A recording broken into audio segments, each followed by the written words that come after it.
We should be live on Twitch in a second at least. All right, there we are. We've got the encoding options. Life is good. Sorry for it's about 15 minutes late, but my apologies for arriving a little belatedly. I was starting at 7, but I did have a couple of troubles getting started, so I'm happy to get those cleared up. So, a couple of details for people who are interested in this game. Oops, sorry. Looks like there is an update coming in. It says it'll be ready in 2 minutes. It'll probably be less than that. But yeah, there's been a new update for Stellaris. I believe this is a minor... It is a numbered one, so it's version 3.2. But I don't know if there will be compatibility issues with the previous one. This coincides with the Aquatic Species Pack. Now, I do not have the Aquatic Species Pack. It's a little bit like... I guess that's 2 species packs I'm down now. So there's Necroids and now Aquatics, which I've not gotten. And then again, we're we're kind of in the middle of a game now, so I suppose I wouldn't be doing an aquatic species anyway. But we'll cover some of those details anyway. But there has been a new item released for Stellaris, and so the game is currently on sale. I believe on Steam it's up to 50%. I should maybe double check that. What's going on? There we go. Let me just see if I can see anything on the store.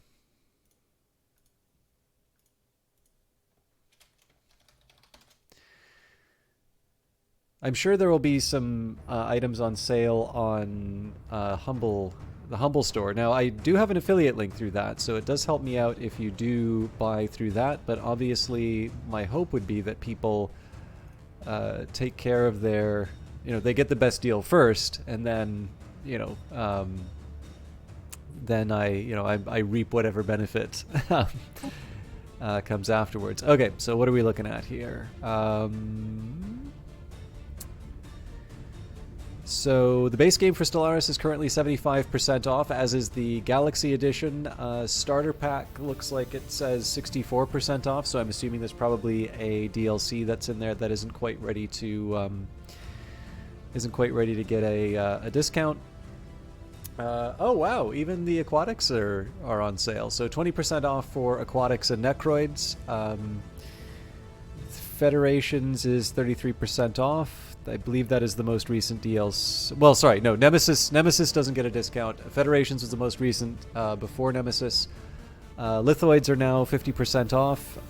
That's the last species pack that I got. But yeah, basically all of the DLC except for Federations. Okay, sorry, let me say this. Okay, no, it's easier if I say it this way.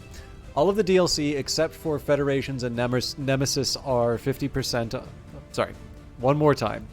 All of the DLC except Federations, Nemesis, the Necroids, and Aquatic Species packs are 50% off.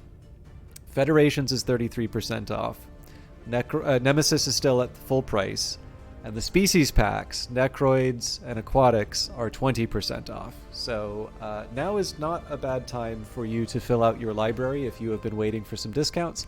As always, I do want to highlight that I am playing a key that was given to me by Paradox. In fact, most of what I'll be playing today is something that I've been given by Paradox. The species packs that I bought on my own are plantoids and humanoids, although they did give me a copy of lithoids, which I was quite fond of. But yeah, the story packs and the DLC are things that the developer has given to me for promotional purposes. Obviously, I am grateful for them, and I never want to take them for granted. And I have been streaming this game for a while. I was actually just looking at it. I think the game came out in 2016, so that's about 5 years of doing Stellaris so far. It hasn't felt that long. But there is, so far as I can tell, there's no limitation in terms of saying what you're like when you need to stop talking about those disclaimers. And obviously Nemesis is a pretty recent update, so that's out of the way.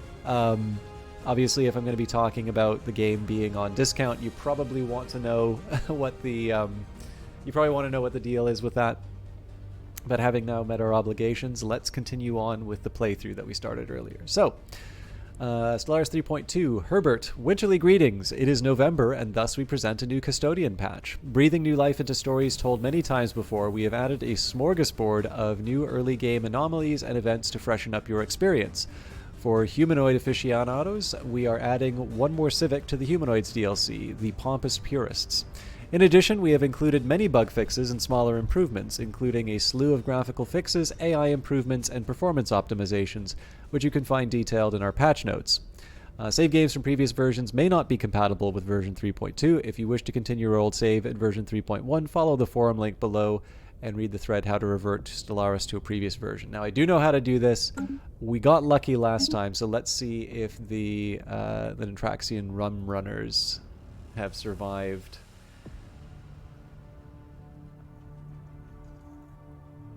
Okay.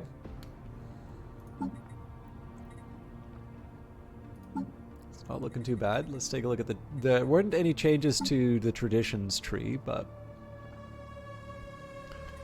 Alright, nothing's blown up yet, so let's try and do our best with what we've been given, and let's review the position. So, this is the first time I've had a chance to play sort of a criminal syndicate in Stellaris. It's a certain megacorp type. Megacorps have lower... Basically, I mean, so the one way you can think about it is like, oh, you're running a criminal enterprise and you're surprised that it's having organizational issues. The administrative cap for megacorps is lower than other government types. And we are pretty much at the limits of what we have right now. As you can see, we're at 64 out of 63, so we're over that cap. Actually, sorry, I just need a second. I've got a blanket. It's a little cold in the apartment. I've got a blanket. I'm going to wrap myself up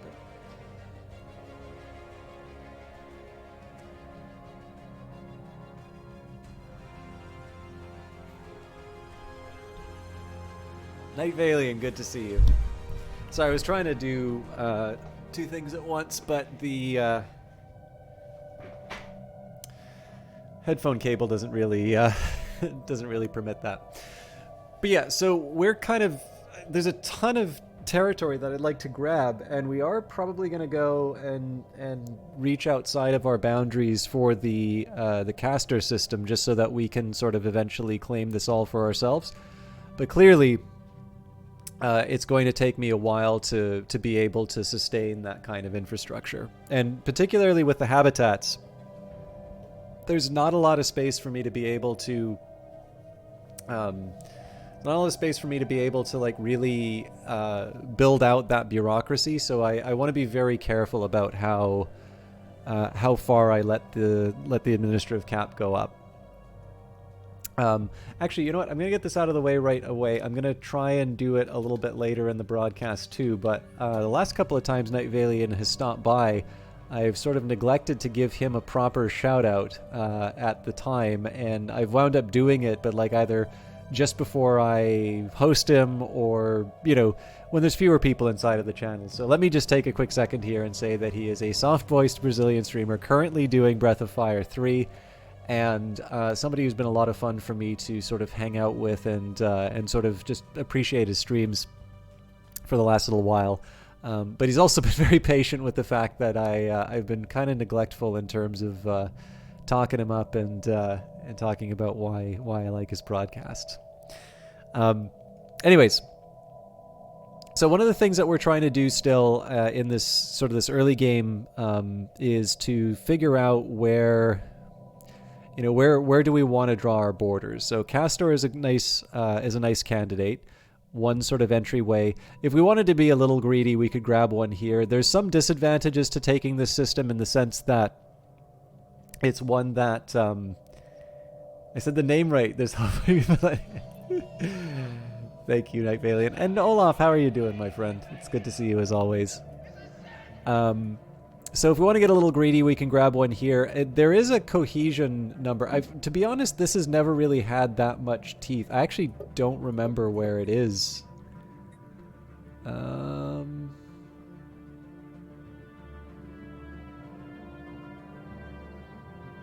Oh, that's right. It's the Empire Sprawl penalty. That's so your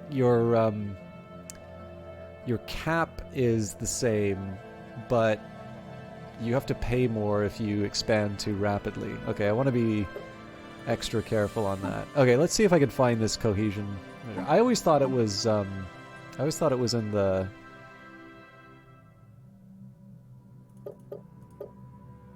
main screen here.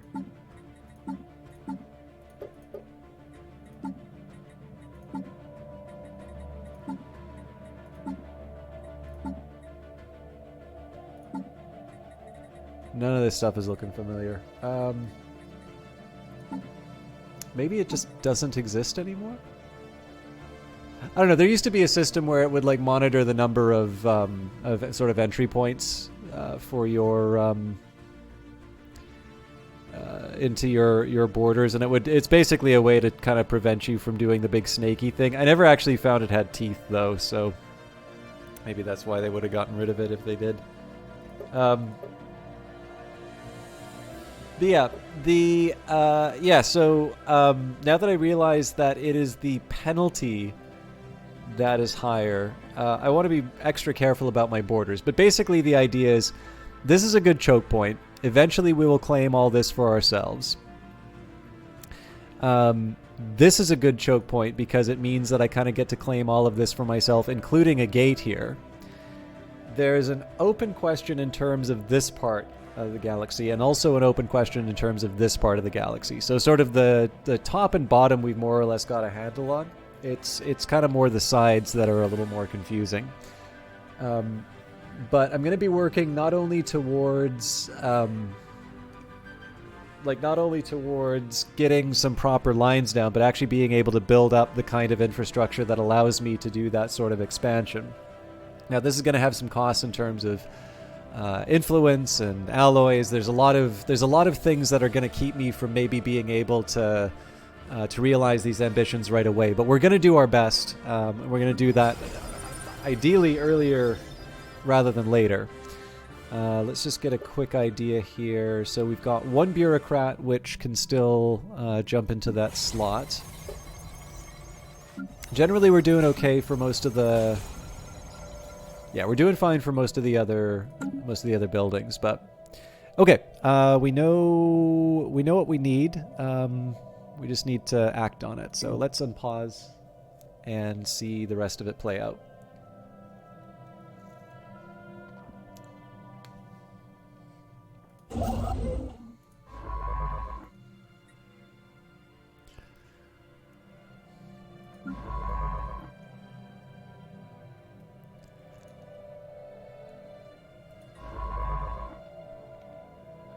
So once this ship's done the archaeological site, I think we are going to get them on this special project. I do want people exploring these sort of branches of the galaxy, but well, I mean, there's nothing really stopping me from making a couple of other science ships again, I suppose.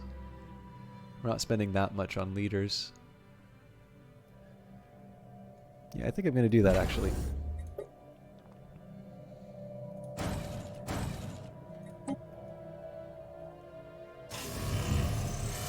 Blur!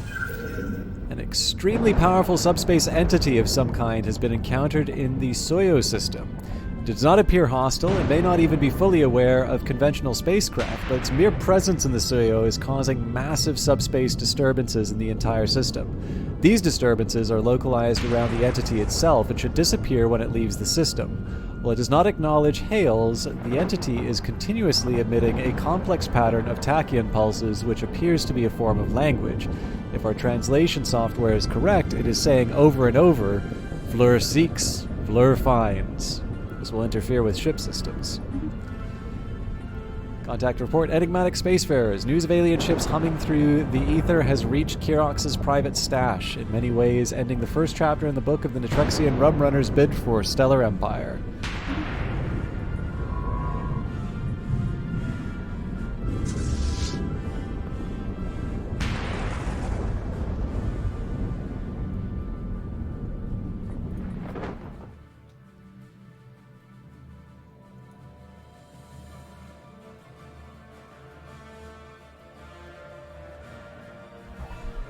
Faction founded. A new faction has recently been gaining traction in the internal political landscape of the Natraxian Rum Runners. Led by Governor Kiriox, they call themselves the Union of Spiritualism Unchained. Their members support spiritualist and conservative values. A disgruntled faction will be a source of trouble. One that approves of the government's actions will prove useful. And a new faction has recently been gaining traction in the internal political landscape of the Natraxian Rum Runners. Led by Governor Loxodol, they call themselves the One Throne Group. Their members have been pushing hard for an extreme centralization of political and military power. Yet another one. A new faction has recently begun traction, led by Boss Derbaxa, and they call themselves the Red Legion. Their members have been pushing for us hard to assert our military dominance over the rest of the galaxy. Okay, so some of these are definitely going to get annoyed with us. As a criminal enterprise, we kind of want to just stay and sort of like really latch on to the like the underbellies of most other civilizations. We don't necessarily want to conquer them. So in this case, basically the Red Legion, it seems like they don't really have any active policies, they just get annoyed. Okay, so they do not like... Alright, yeah, they want us to become a proper empire. If we have a stratified economy... okay. So we might be able to do something about the stratification. And then...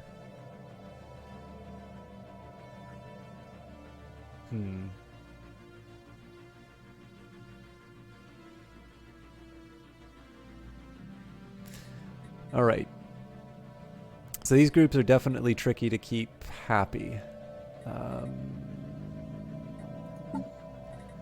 What can we do policy-wise to... Well, we've allowed slavery. It's really just until we... Yeah,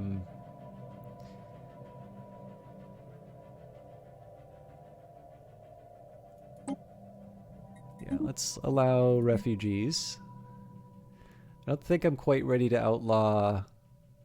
Actually, you know what? We'll keep the spiritualist faction happy by outlawing robotic workers for now, but this doesn't actually have any teeth. We don't have the means to develop them yet. So if I do develop the means, I'll be able to turn that back on.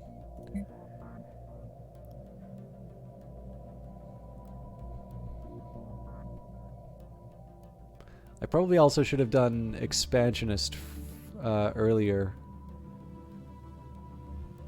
That's fine. Mercantile makes sense.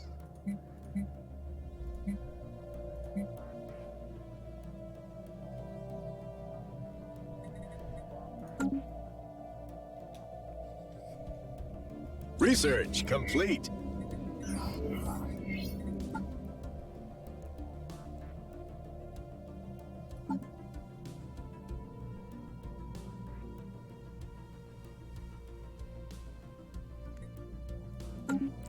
Alright, an analysis of the ship's logs reveals that the crew met its demise when trying to retrieve an irreplaceable alien artifact called the Rubricator. It was stolen from their society by a pack of thieving rats. A curious choice of words, as they themselves are the most rat-like in appearance.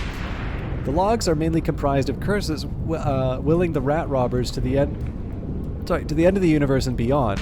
The crew has counted upwards of 50 individual words for defecation, as well as a wide selection of places in which the star's light cannot escape, but their arduous work has paid off. We have uncovered the last known location of the Rubricator in a previously uncharted system, and if we are to believe its former owners, its powers are worth pursuing. We must have the Rubricator. Log updated. Alright, let's see what we're up against.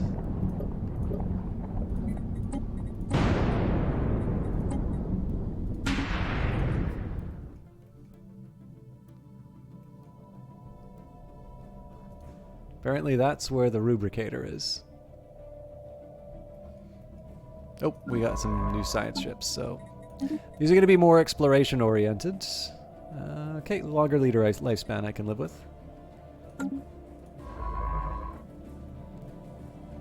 But the name of the game for these explorers are actually to see kind of what's waiting in the wings. As tempting as it is for us to go go chasing another event.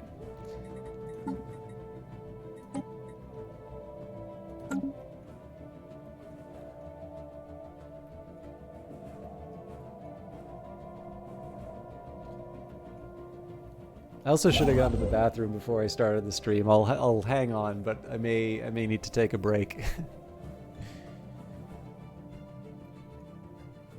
It'll be a quick one though. So, okay, another science ship. Again, we're spending money. Ooh, genius. Okay,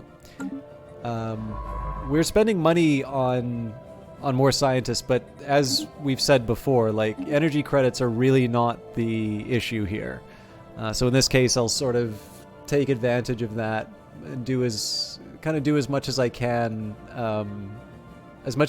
with that advantage while I can still afford it. I'm also trying to remember. Yes, okay. So I'm going to wait until we've properly digested the sort of the inflation from our alloy purchases, and then we're going to start buying, I don't know, something like 125 per round. If we do it at 25, the problem is that it gets back to its equilibrium level faster than I realize. So I'm willing to overpay a little bit just so I can, I can actually sort of reap the proper benefits. At the moment, though, we're really accumulating a lot of alloys, either so we can upgrade the fleet when we need to, or alternatively so we can build another habitat. Okay. We're still on the prosperity run. Now, I think we were working out... I didn't need an additional clerk job. I think we're going to go down standard construction templates first, and then we were going to do interstellar franchising. So, standard construction templates. As technology advances and becomes ever more complex, new demands are placed on our workforce. By using standardized construction templates, our workers can build things without necessarily having to understand the finer points. The effects are buildings and districts have their build cost reduced by 10% and build speed increased by 25%. Now, on that note, can we even build anything? We're pretty much locked in. I think maybe... No, I'm pretty sure that industrial district's going to lock everything up. We'll see. Anyways. At some point, I would also like to build some additional star bases. But again, that's kind of... I guess Castor is an obvious one. Yeah, with 3 star bases, I definitely need to work out where I'm going to put my defensive positions. I also think it's pretty clear the next base I need to build is one that's a bureaucratic center.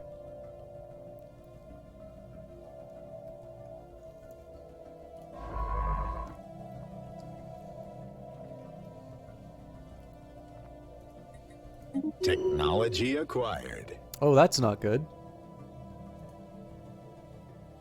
Wait, how are they connected? Oh, I get it. Okay, so this is suddenly a lot less Anomaly attractive found. as a choke Can we point. monetize this?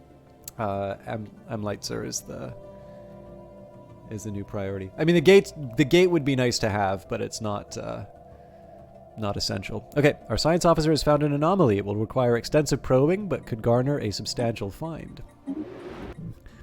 So, tough one for the genius to discover right away, but... Okay, AI-controlled colony ships. This didn't actually help us because the Dolok habitat was already built, but doesn't hurt to, have the extra space. So by giving control of the colony ship to an artificial intelligence, the crew and colonists can be suspended in a deep sleep. So I am tempted for gravitic sensors, given that it does give me some more intelligence in the surrounding areas. It's also relatively inexpensive. Yeah, this is the right call. But as you can see, the costs are already higher because of our Empire Sprawl.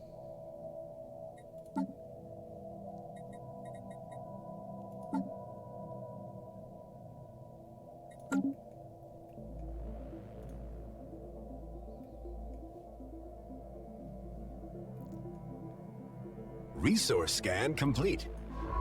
Okay. I mean, it's tempting for the energy, but yeah, there's nothing in here that tells me that we need to, we need to go beyond Castor. What I might do is slowly start adding these systems as I run out of archaeology locations. I'm not sure though. We'll see. Again, I'm pretty sure this one has a dragon waiting in it.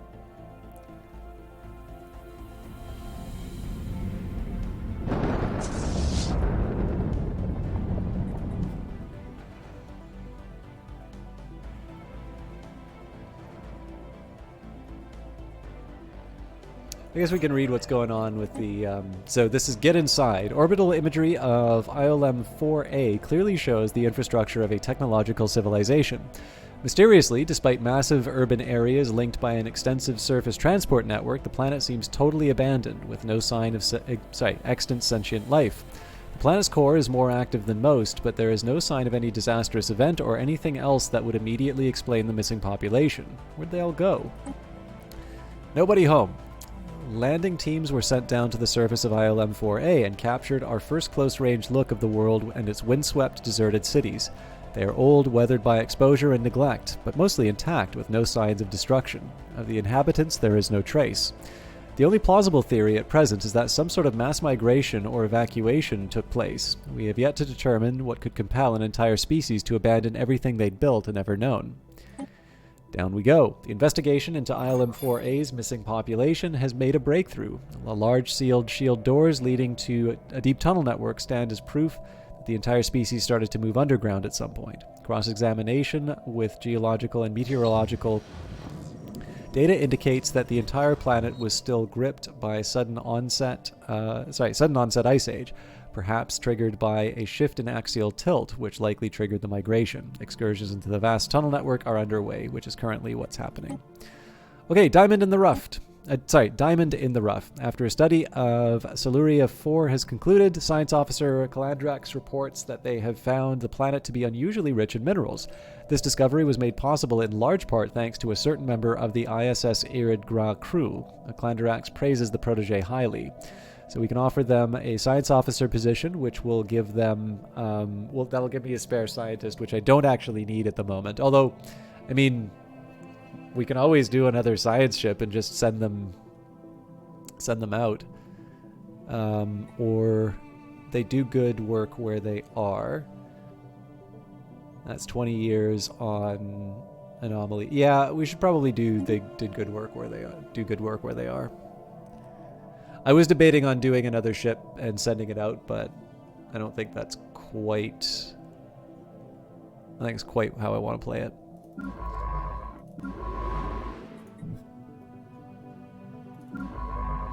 Oh, I messed up. Boom! We built something.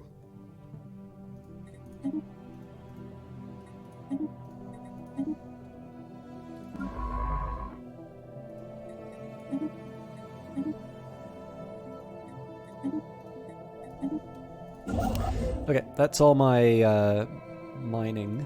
So we'll build another starbase here. Again, it makes our Empire Sprawl go up, but we do have a plan for that.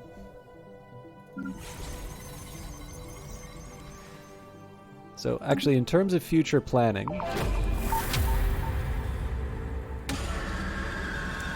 Fatal heat wave. The expedition has returned with an answer to the mystery of ILM-4A and its missing people. Most of the planet's population died out in a sudden chaotic ice age. The remnants of the species migrated deeper into the planet's crust to get closer to the cooling core, which was the only remaining source of warmth and energy in the ice age's wake. A tremendous subterranean engineering project was initiated by the survivors in a desperate attempt to thaw their frozen world. They tried to channel geothermal heat from the planetary core up to the surface, but something went terribly wrong, and the core rejuvenation spiraled out of control, flooding the shelter tunnels with magma and superheated gas, wiping out all the survivors in an instant. So, we have gained deep crust engineering and 125.7 physics research. So I was going to do a quick survey for our next habitat. So we built one over the molten world simply because we weren't losing any resources doing that.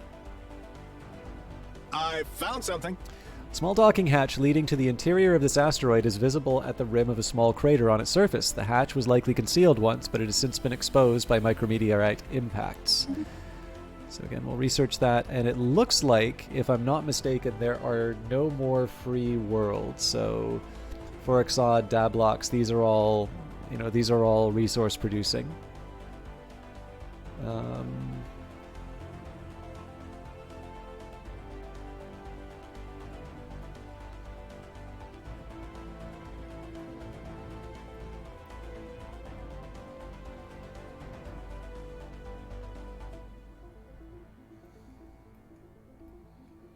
Yeah, so now what we maybe want to do is just take a look at some neighboring systems to see where we might want to build additional habitats. Now, if I'm not worried about, if I'm not really worried about resources, this is a really good system for this sort of thing, because this is sitting on minerals. It's got a little trade and energy, but everything else is just kind of vanilla habitats.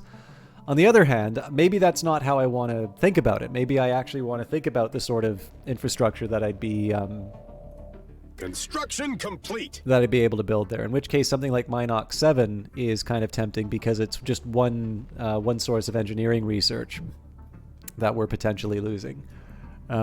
It's a tough call. I suppose the better Nihal would actually be the better candidate there. Nope, because I can't build outside of a sun. I actually don't have that many science worlds now that I look at it. Oh, Shorax. Nope, because Shorax I'd be giving up 6. Toraville on the other... Nope, Toraville has the same problem with physics.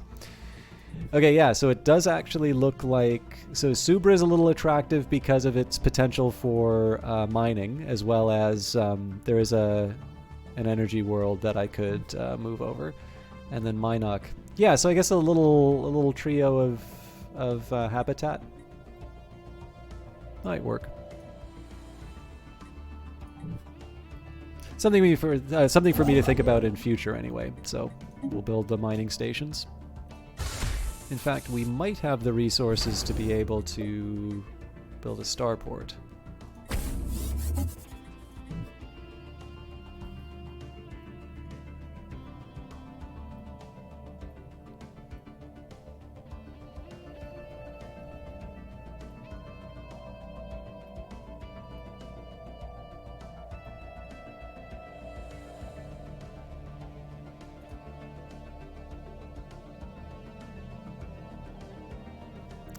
I'm going to give this a month. If it stays at 520, let's say when it's 2225, then... Actually, I can already tell that it's going to stay put, so...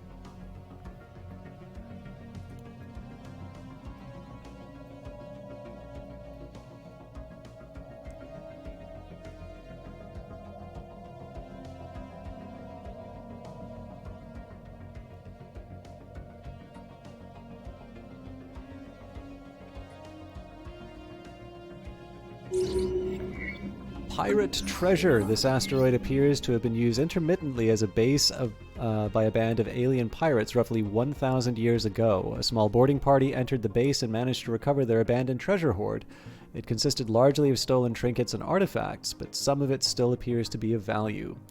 These ill-gotten gains shall serve the state. 1,000 energy and 3 artifacts.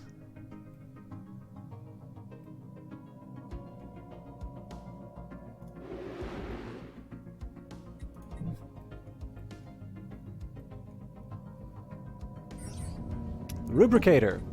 At the coordinates of the Rubricator's last known location, we have discovered a habitable planet with what we believe may be some form of settlement covering a large portion of its surface. The settlement consists of tall pile-like towers visible all the way from space. Our archaeologists are eager to excavate it in search of the Rubricator. So... Oh wait, is this the one with the dragon on it? Maybe it was the... Okay, I can't remember the right order of the events anymore.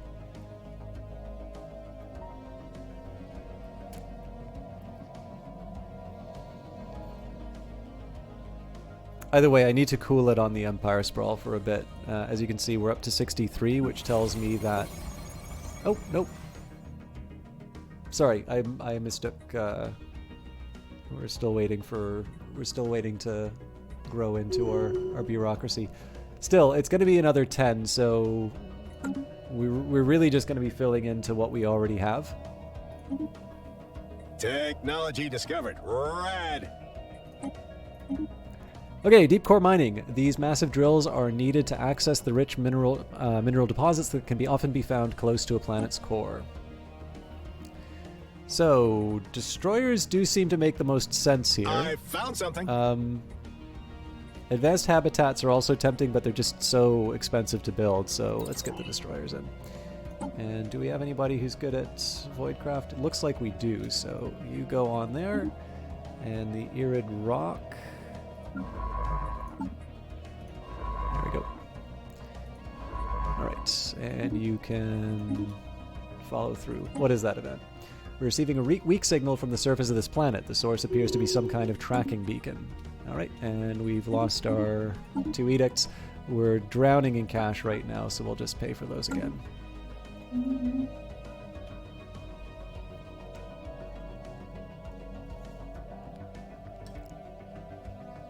Now there is a question about what I do with my construction ship afterwards, because I'm reluctant to expand out to any more territory.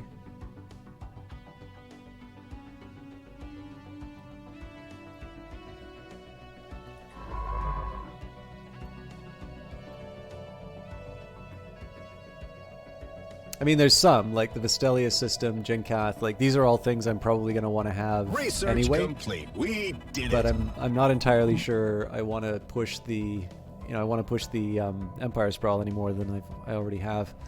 Formabale Colony, the Shattered, the crew of the ISS Irid Fick were initially certain that they had made a triangulation mistake when deducing the coordinates of the supposed Bale colony in the Subra system, having found nothing but asteroids where they expected a life-bearing planet. However, closer study of the asteroid's composition has revealed that they are in fact the remains of the former Bale colony. The once lush planet was blown into several thousand rocky pieces by some unknown collision occurring roughly 7 million years ago. Deduction suggests that the Gruner played some role in the planet's dark fate. One particularly promising asteroid has been selected for further study. It appears to possess a large number of fossilized life forms from the lost planet. A pity, perhaps we will learn more. Alright, well, we know what they're doing.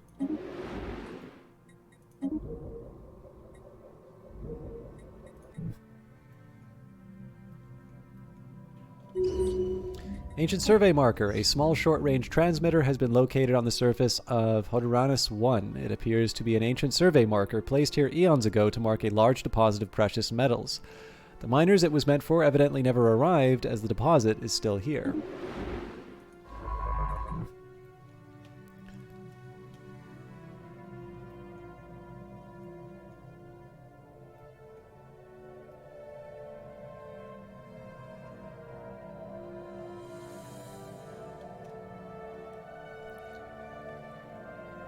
Resource scan complete. Okay, well, I mean, this doesn't really tell me a whole lot that I didn't already know. We can expand our borders by this one unit, and we'll gain access to the resources. We've got a defensive location. I think we're probably just going to have to expand our ability to build star bases and then just kind of prepare hardened points in 4 different directions. But we'll see, right? Resource scan complete.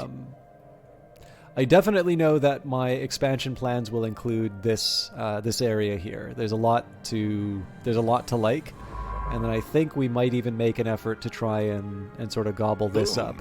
Although we built something. This is a little bit harder, right? Because Soyo and Discadia are both. Oh, this might change things. Encounter in Julau. We have made first contact with mysterious aliens in the Julau system. For now, we have codenamed them Beta Aliens until we can find out more about them. If they possess a language, we should decipher it so that we can assess how much of a threat they pose. Okay, well...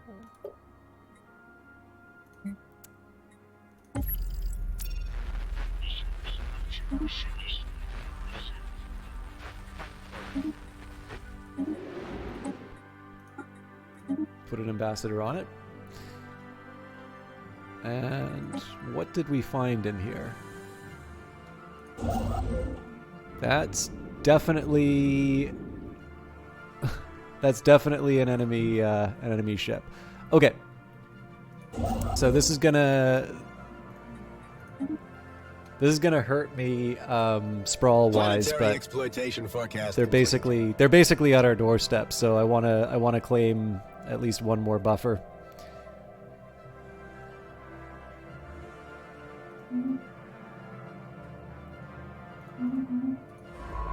Okay, as far as this science ship goes, let's...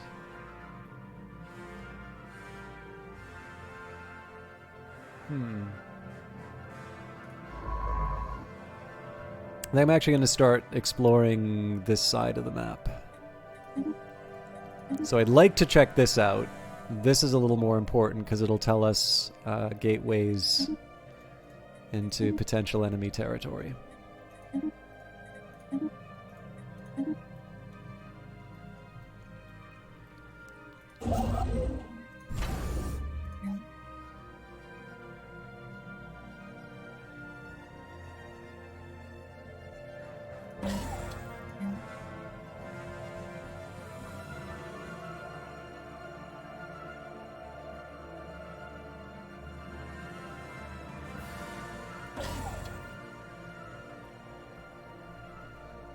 So, I mean, this is kind of a waste of energy here, but I'm getting ready.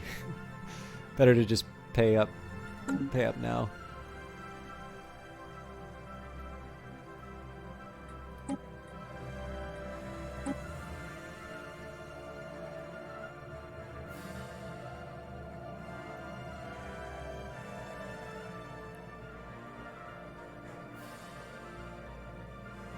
Now, the good news is with a large amount of credits like this, and a fairly decent little pile of influence, we should, if it's someone who we can have these kinds of relations with, we should be able to start infecting their worlds with our business activities almost immediately. Okay, I'm assuming that means, yeah, they've finished an outpost. So obviously if they want to turn hostile, well, it's goodbye to that science ship, but we'll get the intel that we can, and we'll do our best with the situation we find ourselves in. Anomaly detected. Right, a Class 12 asteroid orbits this planet. The small planetoid's orbit appears to be too stable for its presence to be a natural occurrence.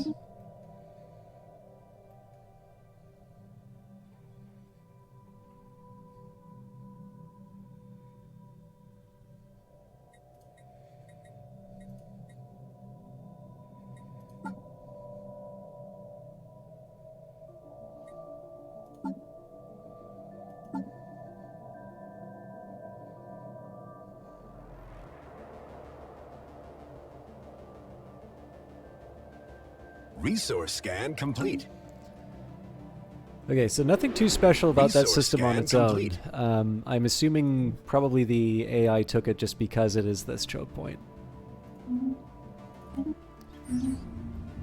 Convenient mining. The asteroid around Hydranus B1 has such a perfectly stable orbit that it's easy to understand why our scientists thought that it was placed there artificially. Yet, there are no conclusive indicators that sorry. The asteroid around Hydranus B1 has such a perfectly stable orbit that it's easy to understand why our scientists thought that it was placed there artificially. Yet, there are no conclusive indications of any propulsion systems or any other artificial marring. The only natural conclusion is that, by some absurdly improbable chance, the asteroid got caught in Hydranus B1's gravity field. We have also detected some rare crystals on the surface of the asteroid. How thoughtful. Okay. So, this is reasonably desirable just because of the strategic resource in the area, and it is still sort of a choke point, but... Okay, Stellar Devourer. From deep within the stars of the system emerges a gargantuan being. Larger than a typical moon, its body radiates heat at the same wavelength of energy as one produced by the system's star. It's eating it. The creature feasts on the sun's spoils, devours solar flares, and we have interrupted its meal. The beast exudes light waves, rapid pulses at an intense frequency, like a fluorescent roar. Disconcerting. Evading hostiles. The science ship Iridnas has encountered a hostile Stellarite Devourer fleet in the Kuiper and is currently attempting to evade them. What difficulty level is that?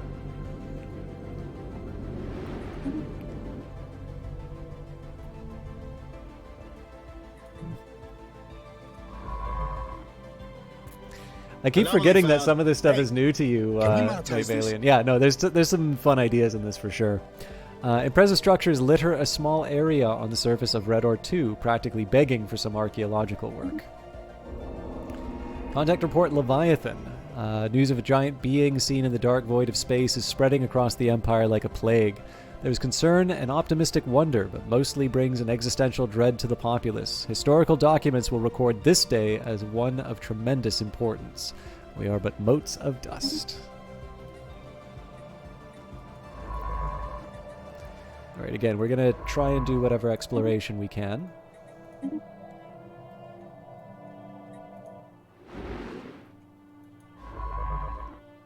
science ship. Technology discovered. Rad. Again, we're going to try and be nice to these aliens this time. So these sensors have been tuned to look for any gravitational changes in space, such as those produced by the presence of a starship. Specialized combat roles probably makes sense. Nope, fusion reactor does because it's cheap. And we've got additional naval capacity, so if I want, I can start building some more ships. But I think what I'm going to do first is try and get another habitat pod up, because that's going to be my insurance policy against Sprawl getting out of control. As extrasolar expeditions become more common, it is important to provide planet-side relief for returning fleets. Oh, or Colonial Bureaucracy would help. Oh, and it's cheap. Yes, Colonial Bureaucracy it is.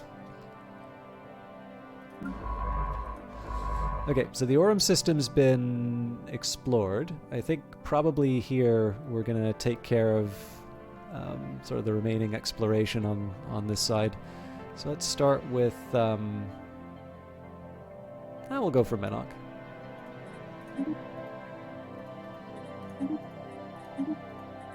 Again, I could start automating this at some point, but I don't mind... I don't mind kind of planetary exploitation forecast suggestions. Complete.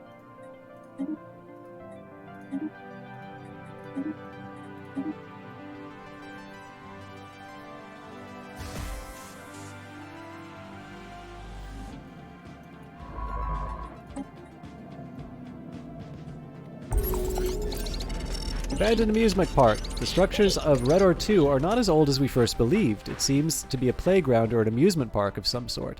Science officer Raxuked notes that many of the contraptions are highly complex creations that we can learn much from, and that, to the builder's alien eyes, this might have been a cutting-edge sensor array, or even a gigantic art installation. Regardless, to us Raxarai, it looks mostly like a place where you would take your young and let them amuse themselves. And we got social and engineering research for that. And encounter in Orval. We've made first contact with the mysterious aliens in the Orval system. For now, we've codenamed them Delta Aliens until we can find out more about them. If they possess a language, we should decipher it so that we can assess how much of a threat they pose. So these, I think, are... Yeah, these are Tianki. But we'll still put an ambassador on it.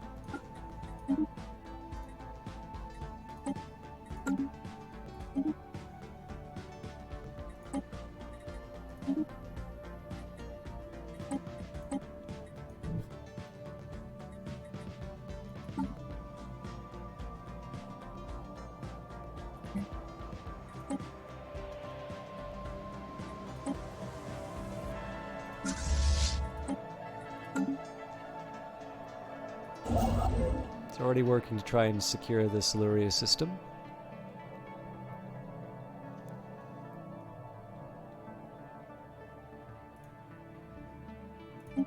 Forgot to double check that. Obviously, I can start building more Corvettes as it is. How many... Sorry, I should see how much we're going to get with our Ship next tech. status cutting edge. So the command limit goes up to 10, so we'll be able to have... So we're actually short 10 on our naval cap.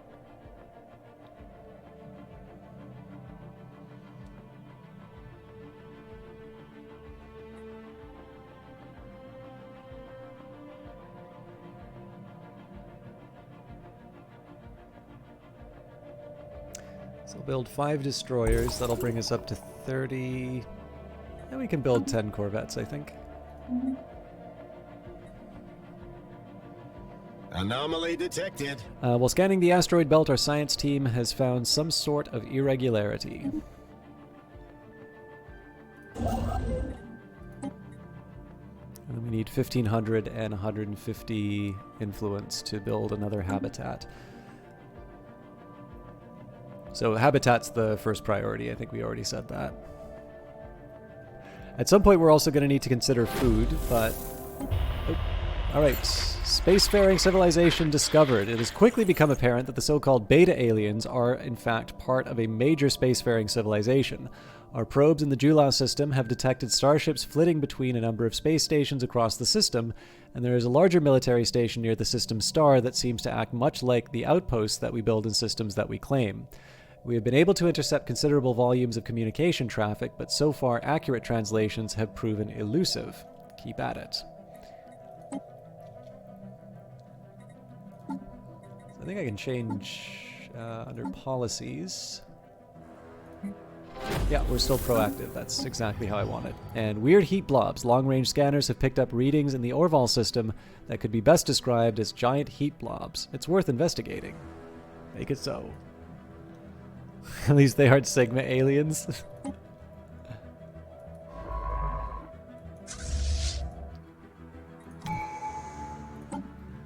Alright, we'll do modular superstructures. This is for the extra building slot, which will definitely come in handy on a number of our worlds. So, by implementing modular construction techniques, we can increase the zoning density of our habitats.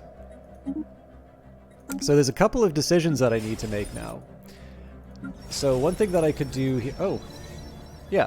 So one thing that I could do is build another administrative office, and we're like, okay, well, now we've taken care of the bureaucrats. And there's actually a lot to recommend this path, right? So we already have the administrative office. You know, we've got our entertainer down for the Holo Theater. You know, as far as a Unity-producing building is concerned...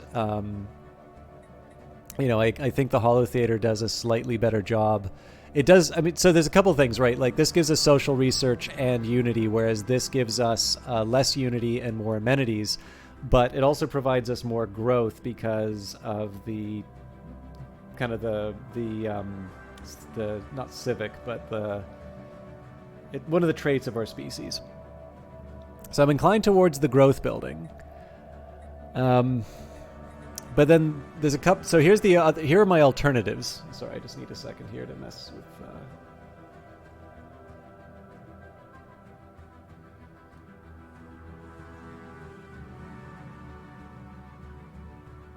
Okay. One thing I'm thinking of here is a stronghold. So there's a few reasons why this would be helpful. One, it'll help me with my naval capacity. 2, it will make my areas harder to invade. Obviously, that is appealing across a number of dimensions. So for this particular area, again, it's focused on research, so it'd be nice to have some more research. It would be good to have a stronghold building, and I just sort of accept that each habitat is going to have a stronghold so I can have a bigger navy. But again, the administrative is not something I want to just ignore. I think I'm going to do the stronghold, though. I think I'm going to do that for everyone. Because it's just one of those things that you should probably have. What's the deal here, though? Why don't you get as many as your peers?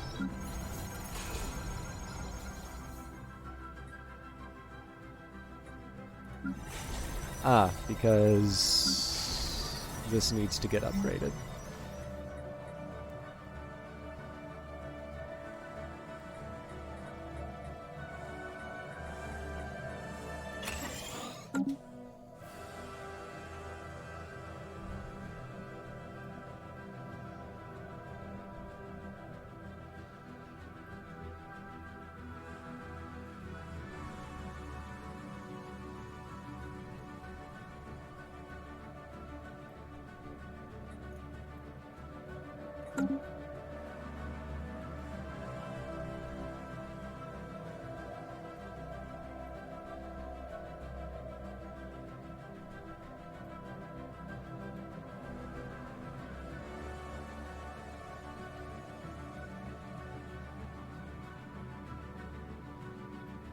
So once we take the Siluria system, I'm going to use that to build my next starbase. I think the caster system's pretty much taking care of itself as far as upgrades are concerned. And then following the acquisition of Siluria, we are... Basically, I want to work on... Oh, hang on. Trying to get an idea of things where the enemy might have some bases. But yeah, once we claim Siluria, then we'll build up the base there. And again, we just need to kind of think about where we want to limit things. Again, given the fact that I'm going to be taking so many of these worlds, I probably want to keep my ambitions for neighboring systems somewhat quiet. But after Siluria, basically the next major purchase, influence-wise, is going to be a base in the Subra system. It is, in fact, the reason why I'm not building more ships right now.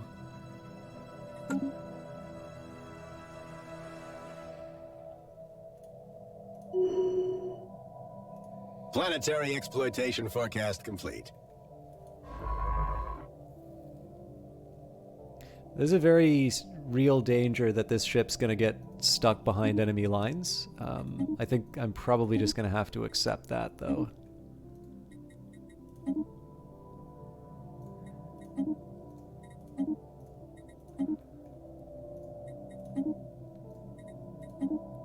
I think at this point, just explore everything I can.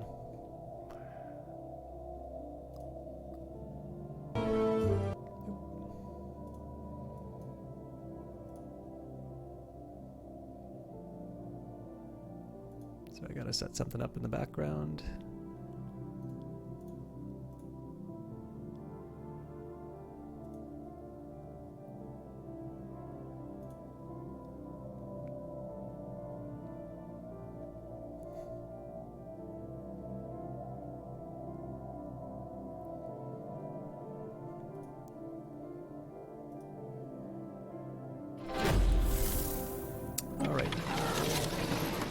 There's a few things going on here. Alright, natural wormhole.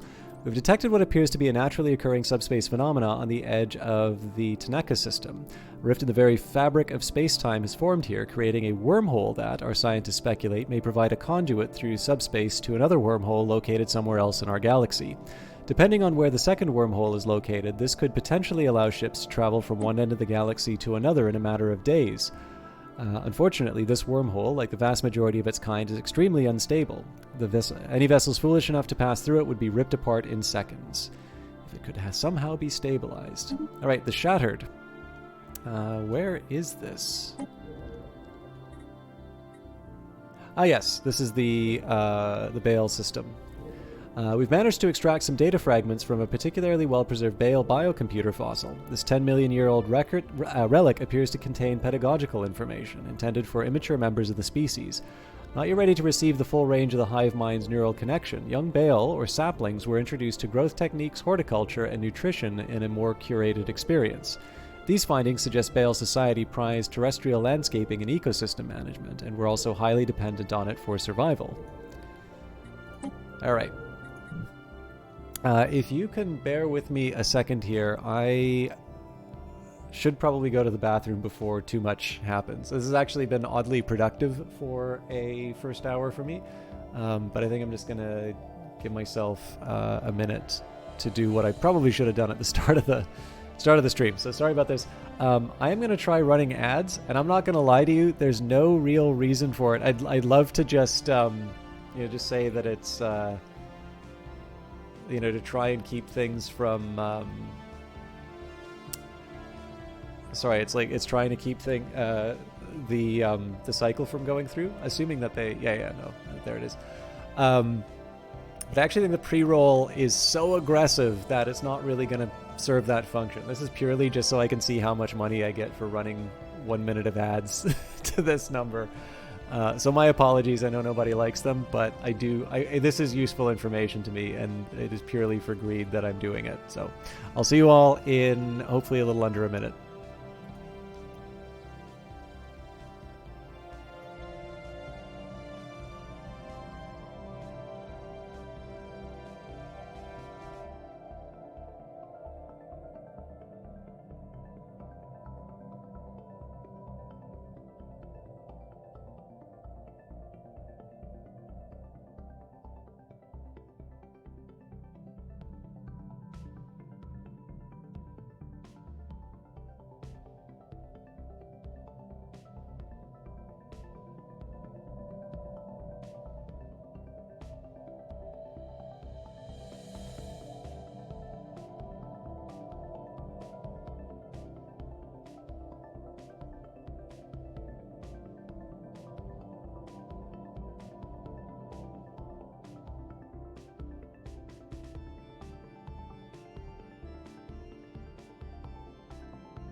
Sorry, that was longer than intended.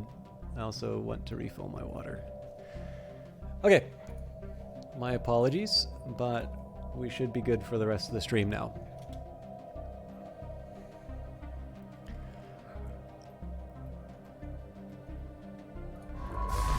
So given the fact that they are surveying this way, I'm definitely feeling like they're trying to claim this system. But again, if they're still investigating, we're building, so we win that race. It's the same way that we never would have had the Julau system no matter how hard we tried. So I get to take something they want.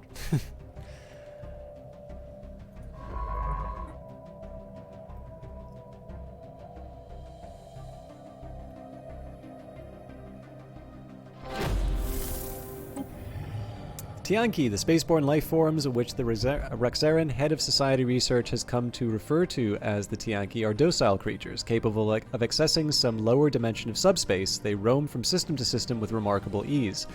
They graze on gases common to the upper layers of many gas giants. It is highly unlikely, to say the least, that this is their only food source, but intake of other nutrients has yet to be observed. They will rarely, if ever, attack, even when provoked, and they can safely be ignored. Target market expanded. All right. We've discovered an alien ship adrift among the asteroids surrounding 4012. It is not responding to our hailing signals. Whether this is due to it being unable to interpret our signal or perhaps some other reason, we do not know. Science Officer Klandrax recommends that a construction ship be dispatched to tow this stricken vessel out of the debris field. If left untouched, there is a risk that the alien ship may be crushed by the asteroids. A special project has been issued to rescue and investigate the ship. Okay, so I'll say intriguing. Log updated. It is very difficult for us to actually get this thing done in time. Oh no, hang on. Sorry, I thought this was behind potentially enemy lines. So yes, we will build a second construction ship so that we can get that done.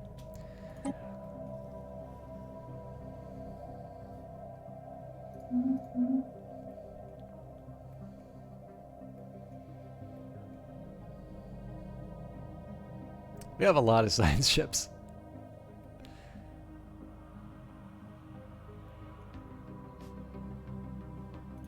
I forgot to buy up again. Boom! I found something! Ship sensors are picking up an unexplained pattern of interference in the Saginius system.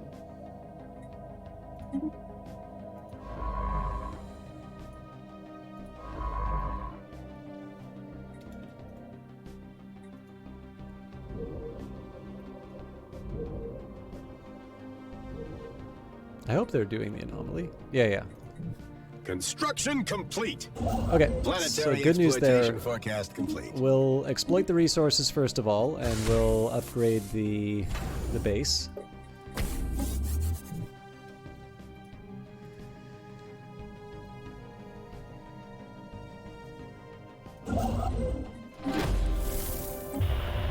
Alright, elusive aliens. Our attempts to learn more about the beta aliens have so far been in vain. While we were easily able to ascertain that they clearly form part of a technologically advanced alien civilization, further facts have proven elusive, as they seem to be going through considerable effort to prevent us and any other eavesdroppers from intercepting any signals from them.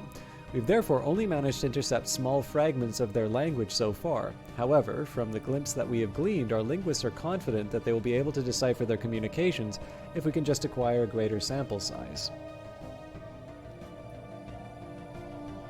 Ooh, they're hostile. Alright. How far away are we from those destroyers? Because I'm slightly tempted... No, just one more month, okay. If I have to, I'll throw a lot of money into building some ships.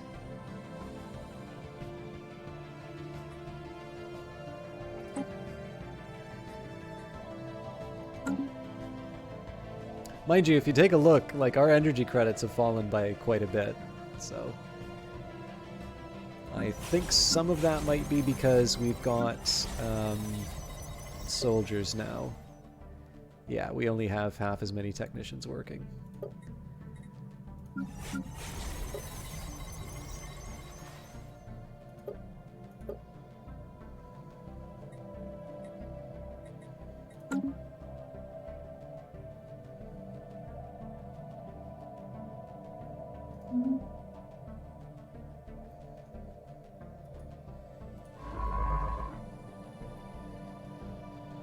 But yeah, so now... oh, sorry, I gotta unpause. Given the fact that they're hostile, it's less and less likely that I'm going to be seeing the science ship. I found something! I think I'll accept it. In the worst case scenario, we disband it behind enemy lines and we just build a new one, so... Sensors pick up rhythmic movement on the hellish surface of Isle 1A. This tech head better generate some revenue. Sonified Science, the ISS Irid SAC crew have succeeded in isolating a signal embedded within the unusual pattern of interference in the Sigenia system. The signal is a song, a complex sonification of an advanced mathematical equation to be precise, and one that Science Officer Drayden cannot seem to get out of their head. Who or what may have composed this song remains unknown, though its complexity infers an incredible level of technological sophistication regarding subspace harmonics. The signal's geodesics suggest a point of origin from outside our galaxy. 661 social and 708 physics. Alright, well, larger than corvettes, destroyer hull configurations still make for comparatively nimble gunboats. So this does face me with a little bit of a dilemma in the sense that I'd like to spend the money on a new habitat, but I do have access to a better ship now. Mineral purification plants are kind of tempting because of the bonus to miners.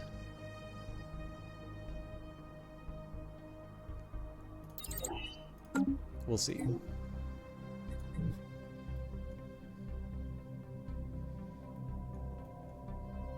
I'm going to stay the course right now and try to build and buy my way up to another habitat. But if we get indications of hostile intent, we're going to need to put a lot of money into the Navy very quickly.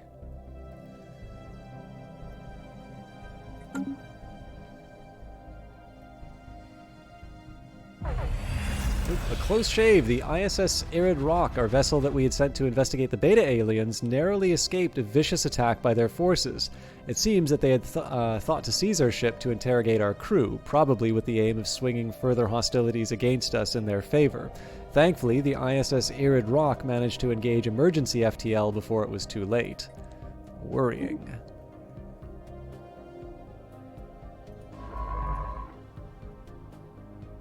So, I mean, if we want, we can blow this thing out of the sky.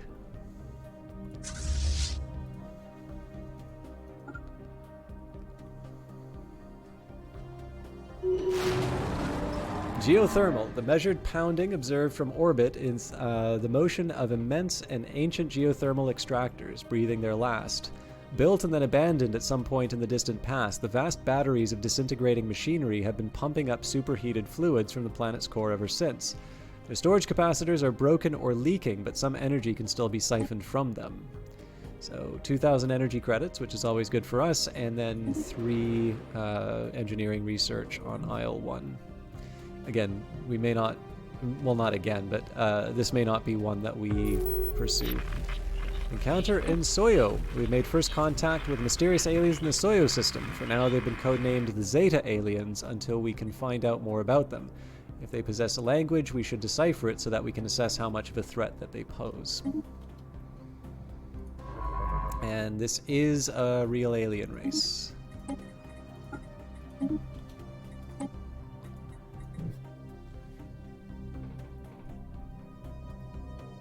So this might force my hand again with the construction ship.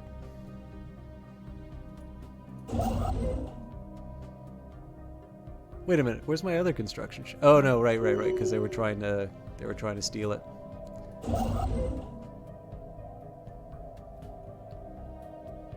I found something. The surface of this asteroid is littered with metallic debris. Most of it appears to originate from starships of many different designs.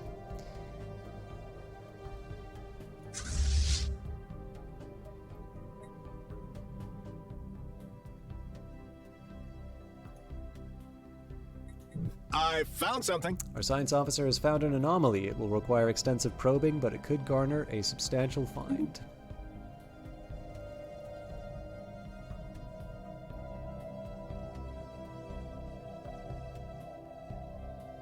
So the dilemma here is going to be with the Zeta Aliens, it's quite likely they're going to try and claim this system, which means that the StarMech system is at risk. Alright, the Shattered Biocomputer Remnant. The discovery of another ancient Bale biocomputer remnant has yielded further insight into this planetoid hive mind's history. The Bale operator, appeared to have originated from a single planet, its location unknown as mere plant life. Prehistoric Bale were all clones of their parent plants and gradually developed the capacity for hive consciousness over millions of years of slow, peaceful growth on their home planet. Remarkable. Alright. This tech had better generate some revenue. Nuclear fission processes generate a small amount of power for ships, but without many of the risks associated with fission power. Let's do... The research alternatives is tempting, but I think improved deflectors is both more expedient as well as cheaper. Also, I feel like if I should probably switch out the genius.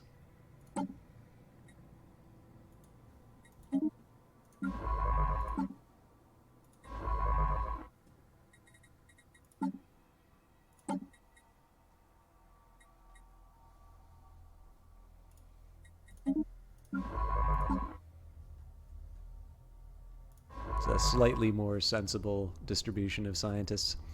Okay, target practice. Our sensors have discovered that the ship remnants of VTR IJ-087 got there in a peculiar way. The ships seem to have been intentionally driven straight into the asteroid, probably from light years away, to test the accuracy of the designer's thrusters.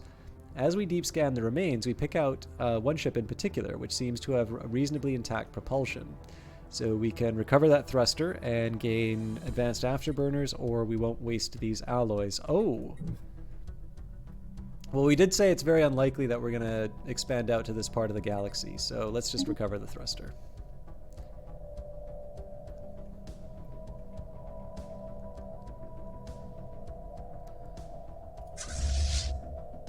When's this thing coming back? 4 months.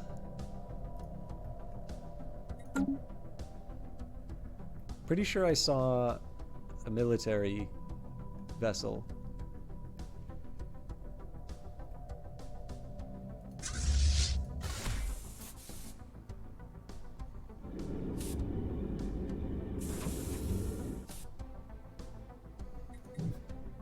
Anyway, either way, this is gonna... clearly this is not the friendliest move that I can make, but this is definitely gonna remind them that we're not to be trifled with. We briefly detected some unusual energy readings emanating from this planet. It might have been a glitch in our systems, or it could be a sign of something more.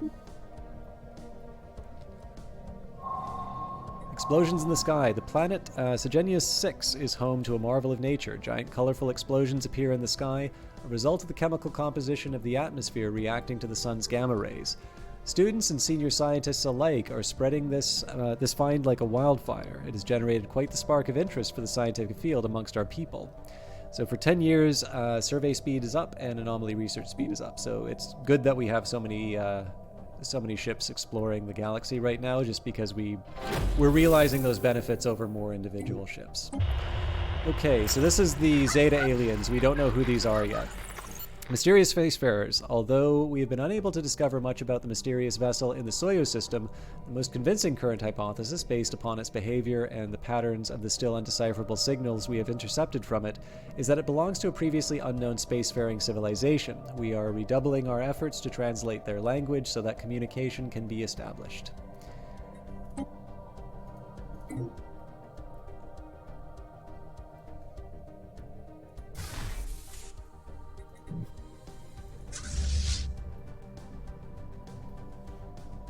I am looking forward to when we find a species that looks identical to us.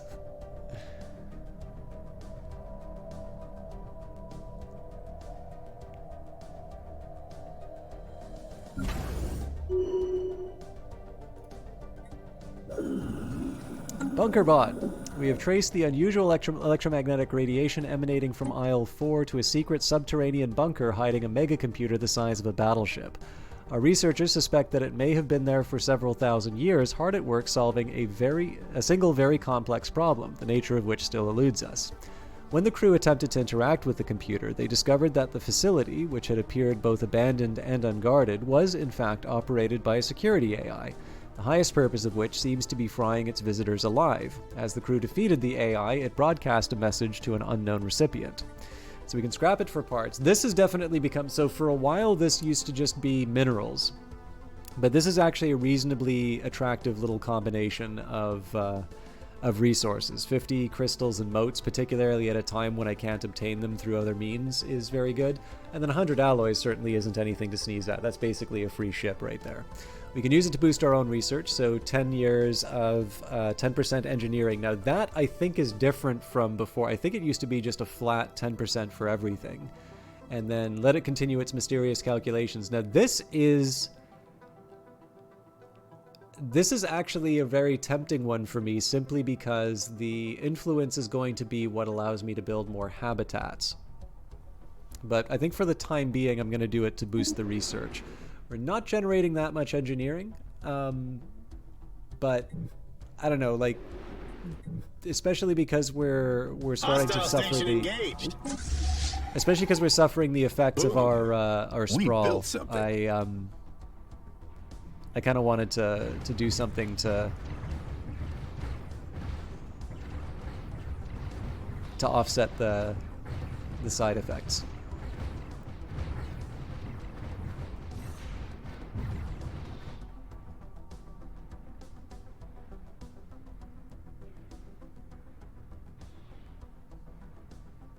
Anomaly found. Hey, can we monetize this? An ancient orbital shipyard drifts in silence above this world. It has suffered significant battle damage, and entire sections of the facility are missing. I think we get a free ship out of that one, if I'm not mistaken. Okay, we didn't lose any units. That's good. Apparently we don't get to keep the... For some reason I thought we could take that out completely.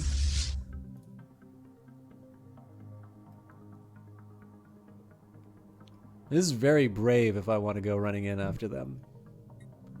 I think I'm going to go for an upgrade.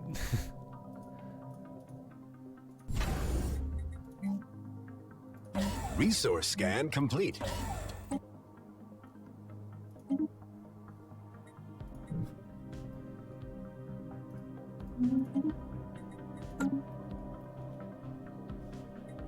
Technology acquired.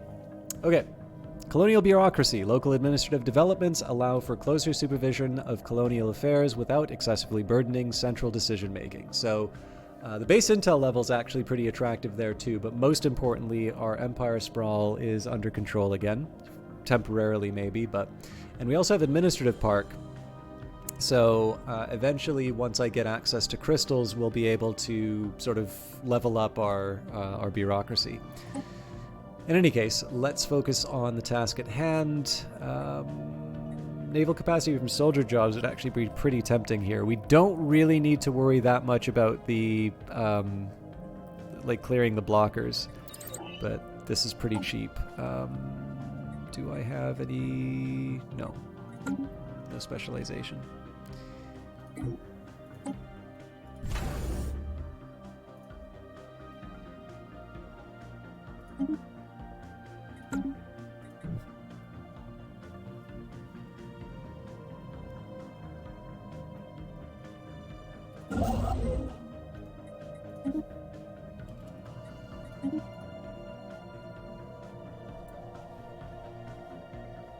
I guess if I wanted to claim the Julau system for myself... Oh yeah, no, that's not going to count. Research complete. We did it. Alright, once the ship drifting by 4012 was towed out of the debris, we were able to send an away team to investigate. They uncovered a murder scene. Only one crew member has been found, a long-eared amphibian biped who appears to have been stabbed repeatedly. With his crew evidently dead, the ship is now up for grabs. It is fitted with very efficient thrusters, the structure and design of which are beyond us at the present. The vessel is not armed, seemingly having been used as a transport for important personnel. Repurposing it into an exploration vessel would be a minor undertaking. However, if we deconstruct it and study the engines in greater detail, we may instead be able to apply its ingenious design to our own fleet. So we can get yet another science ship, or we can get sublight speed plus 10%. To me, so I got to think a little bit about what type of person would repurpose it as a science vessel, because if you get a 10% sublight speed for everything, surely you'd be willing to spend what is it, like 70 to 65 alloys for a science ship? So, anyways, tear it down and study its engines.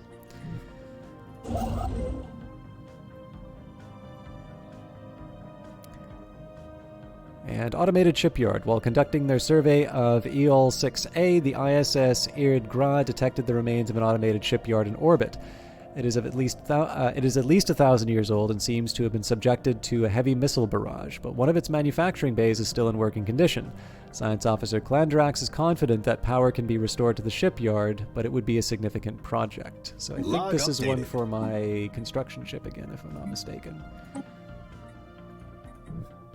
Well, seeing as I'm in the area. Resource scan complete. Oh, I did not realize we had more with the Beta Aliens. Our efforts to decipher the signals picked up from the Beta Aliens have paid off, and we have finally made a breakthrough. While our mastery of their language may not be complete, we have managed to successfully open diplomatic channels with a civilization we now know to be the Loxongrak-Va Royal States. Customer base expanded. All right. We are the Loxongrak-Va Royal States, minions of the wise overlord Torba Dagash. Our aim is to improve ourselves through the use of technology, and whether you agree with these goals or not, we trust that you will remain amicable neighbors. So we actually have a lot in common with these folks. So they're slaving despots, but they're authoritarian and militarist, as well as materialist, but we're not that worried about materialism. So our warriors salute you, Loxongrak-Vani. So we'll seek friendly relations with them, and the opinion of us goes up by 30. So even though we had some sort of border incidents, this was our show of strength.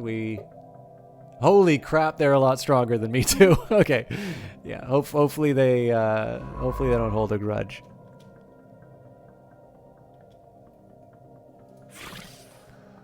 Okay. So number one, we're going to send an envoy to improve relations. The Roxarian physique is clear. Oh, okay. Well, we missed out on that. Right. And so because of criminal heritage, we don't need to actually pay. Oh, but I do need to see their worlds. Okay, that's gonna complicate things.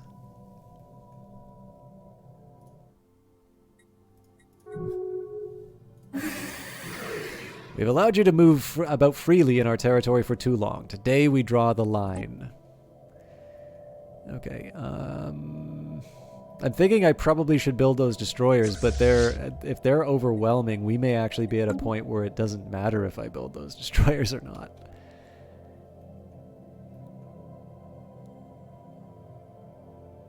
I should probably go for it anyway.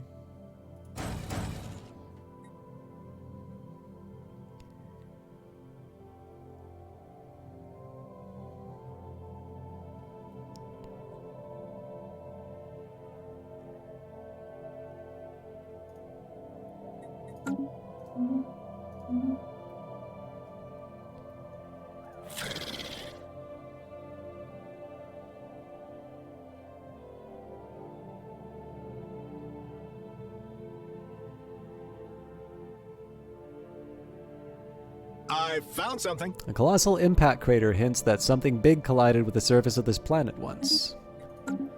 So yeah, the name of the game right now is to just survive against a much larger neighbor. We've succeeded on this once before.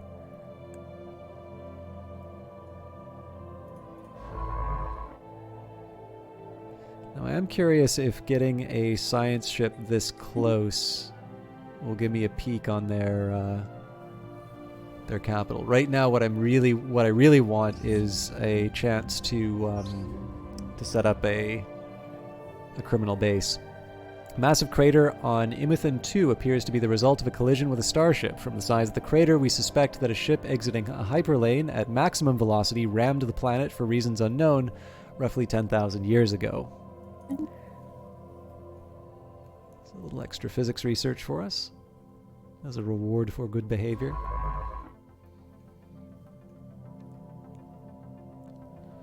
We've got a ridiculous naval capacity here. We probably did not need 3 strongholds, but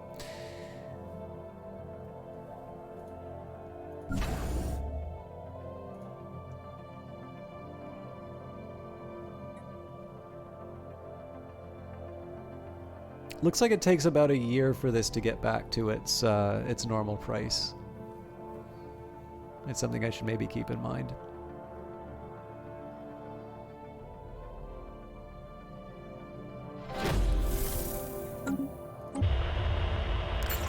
Police of Aliens. Our attempts to learn more about the Zeta Aliens have so far been in vain. While we were easily able to ascertain that they clearly form part of a technologically advanced alien civilization, further facts have proven elusive, as they seem to be going to considerable effort to prevent us from, and any other eavesdroppers from intercepting any signals from them. We've therefore only managed to intercept small fragments of their language so far. However, from the glimpses that we have gleaned, our linguists are confident that they will be able to decipher their communications if we can just acquire a greater sample size. And an encounter in Orval. Okay, fortunately this is... Oh no, we know what these are. Okay, no, these are Caravaneers, almost certainly. We've made first contact with mysterious aliens in the Orval system. For now, we've codenamed them Eta Aliens until we can find out more about them. If they possess a language, we should decipher it so that we can assess how much of a threat they pose.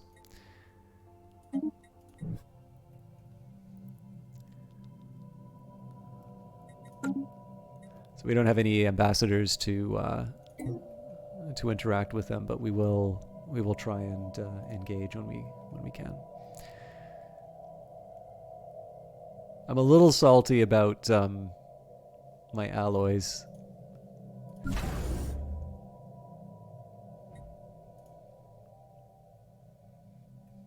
Research complete. The ISS Irid Sur has successfully restored power to the automated shipyard over Isle 6A. The facility immediately resumed its interrupted construction order, using what materials it had on hand to build an advanced frigate of unknown design. Unfortunately, the ancient facility broke down completely afterwards and it has been deemed beyond repair. We've sent a crew to the new ship and pressed it into service in our fleet. Okay. So I'm not going to complain about a free ship.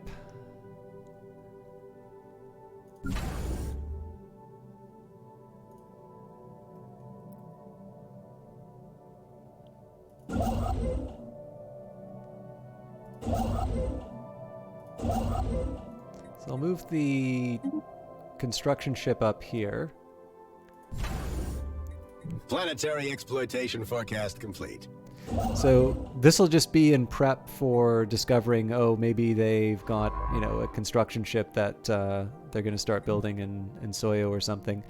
So being able to take, what is it, Amleitzer?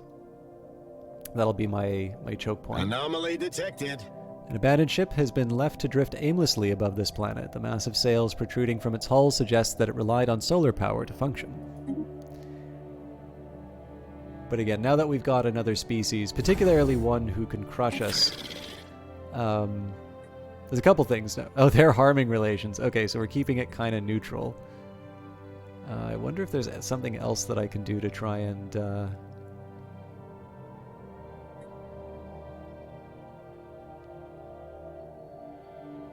tip things in my favor.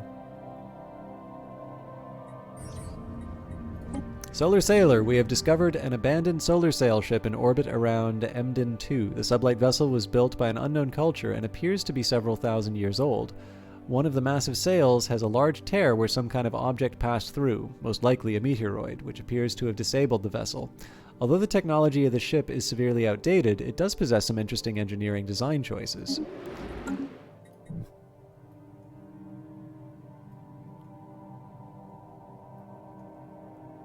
Ship status cutting edge. Okay, let's combine what we've got. Getting close to being able to buy some more alloys. I mean, the 8 isn't the end of the world, but I'm trying to keep the cost from creeping up too much. We just need 3 more destroyers and we've got a full fleet.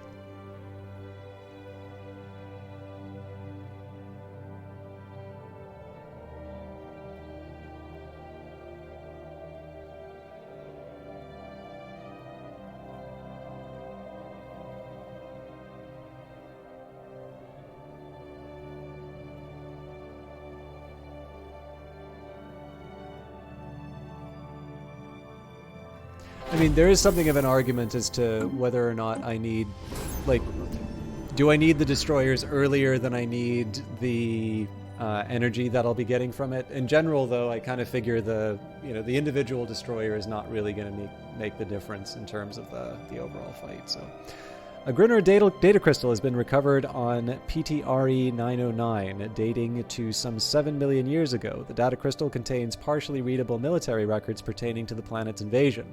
Apparently, the Gruner were expecting some measure of armed resistance and were not impressed by the incredibly slow-moving ball. The record describes the ease with which the ball's delayed responses were circumvented in a highly derogatory fashion. Boom! I found something! The asteroid VTR Q38 is emitting some form of radiation in controlled bursts. Is something trying to communicate with us?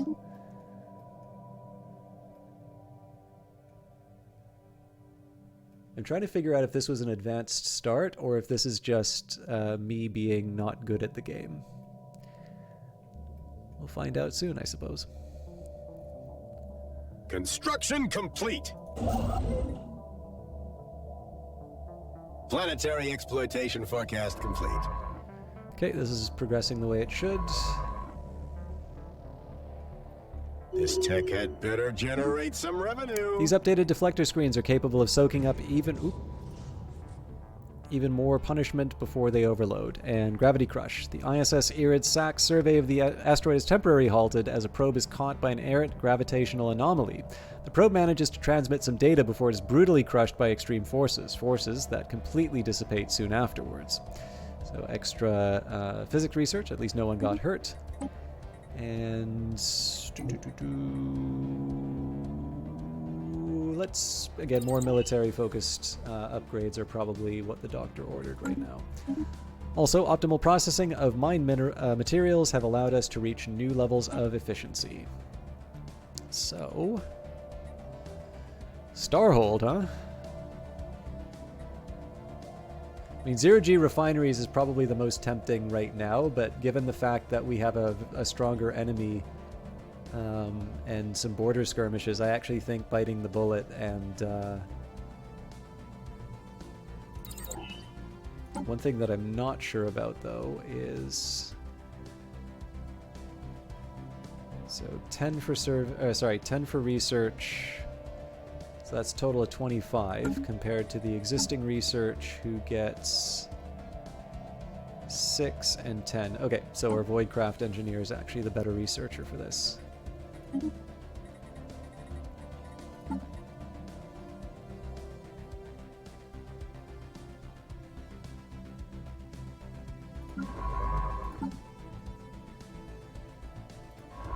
Actually, the other thing I should double check, so that's a total of 16 compared to our...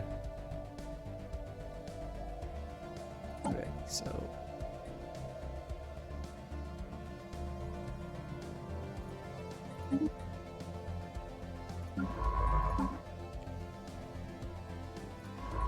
I want to try and be a little more careful in terms of managing my scientific resources. Alright, the Zeta Aliens, a collective intelligence. Our efforts to decipher the signals picked up from the Zeta Aliens have paid off, and we are finally able to open diplomatic channels with the civilization we now know to be the Nar consciousness. Remarkably, they appear to completely lack the concept of individuality that is inherent in the Rexaran species. Instead, the individual Naharan drone has no free will or thought whatsoever, and is a mere pawn of the hive mind. Far from chafing under such tight control, our researchers speculate that the Narians have evolved to depend on this collective intelligence and would not be able to survive without it. So we should study them and apply the learnings to our own workers. Hive mind drone study modifier added for 15 years, giving the following effects. Worker pops 10%, influence gain 64, and 20 intel. Okay, so we get the 20 intel and the first contact anyway, or a fascinating species. We must find out how such a phenomena is possible. I think probably I want to go for the science here. As nice as it is for the extra resources, I don't think the workers are quite going to give me the things that I want. Target market expanded. All right, We are the Nar consciousness, and we speak as one. The hive mind has taken note of your presence. We will observe for now. Our future actions will depend upon whether you are a threat, an opportunity for expansion, or an unforeseen variable. Well, they're not a devouring swarm, so as fellow star explorers, we salute you. Oh, Liquid Spartan. I didn't notice Liquid Spartan in here. Let's take... yeah, sorry about that, Night Alien.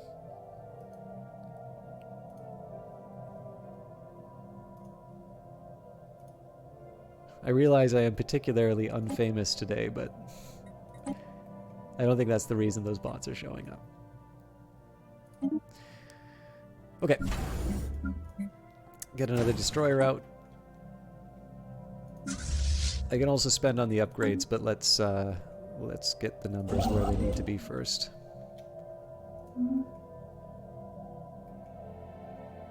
Okay, it's not clear if the Nar are sort of natural enemies, let's say.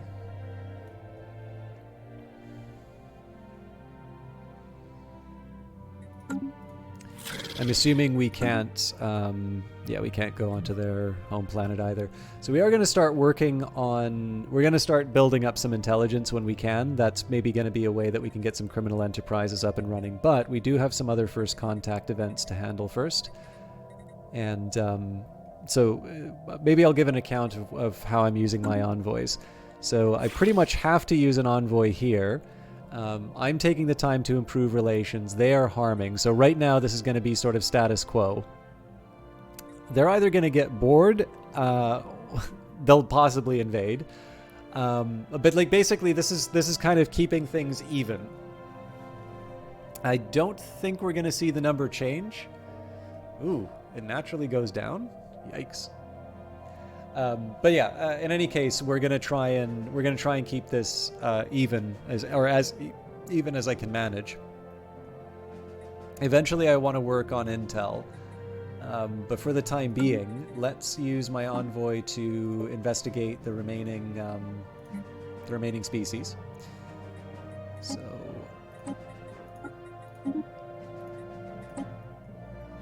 And then when I can, we'll start building sort of intelligence networks and such.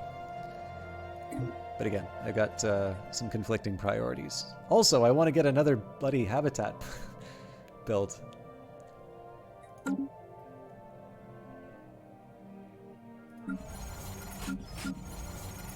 We're still okay as far as pops are concerned, though, so...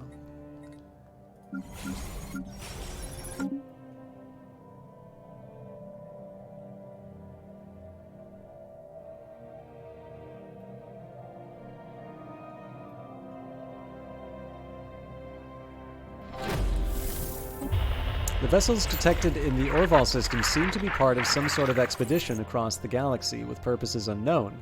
They have not made any hostile moves, nor is there any heavy weaponry in evidence. Instead, they seem to be broadcasting repetitive but not particularly content-filled signals in our general direction. Our envoy, Anomaly Detected.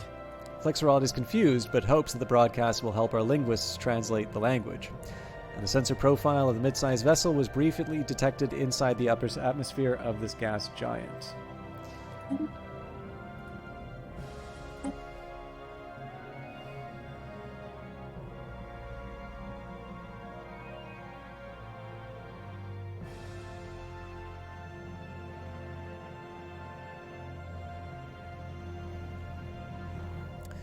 Okay, let's see what we're working with. Resource scan complete.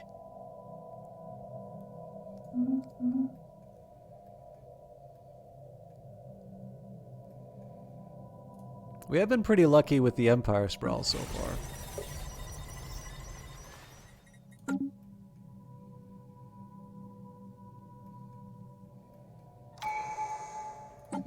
Okay, our last prosperity. So, Interstellar Franchising. A focus on franchising allows even the most mundane planet to open thriving, dynamic businesses, providing local jobs and increasing trade value.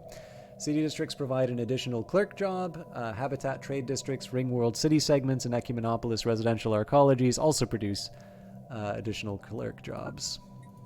So we've also completed Prosperity, which gives us an additional 5% from jobs, an additional 5 stability, and then, of course, the Ascension perk. So I seem to remember there was one that I really wanted. So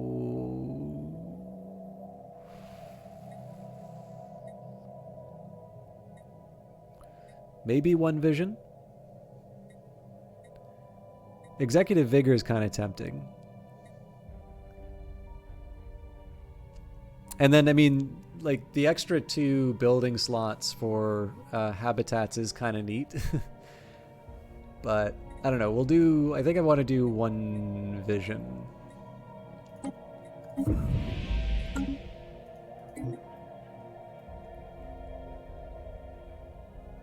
So I should probably consider the construction of 2 habitats. One for something a little more oriented towards food, and then the other one a little more focused on bureaucracy. Acer 4b, strategic resource discovered. During its survey of Acer 4b, the ISS Irid Rock discovered deposits of rare crystals. These crystals have properties that make them extremely effective at focusing laser beams, and they're also a critical component in most advanced electronics. In addition, many cultures treasure them as decorations and adornments. While we do not yet possess the means to extract this resource, we should seriously consider establishing control over the system for future exploitation.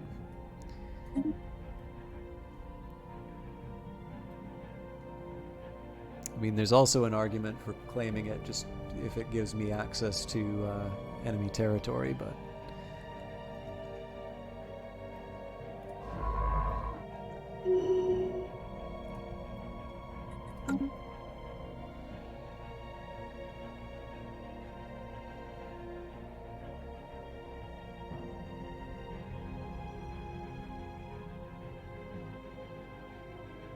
Resource scan complete.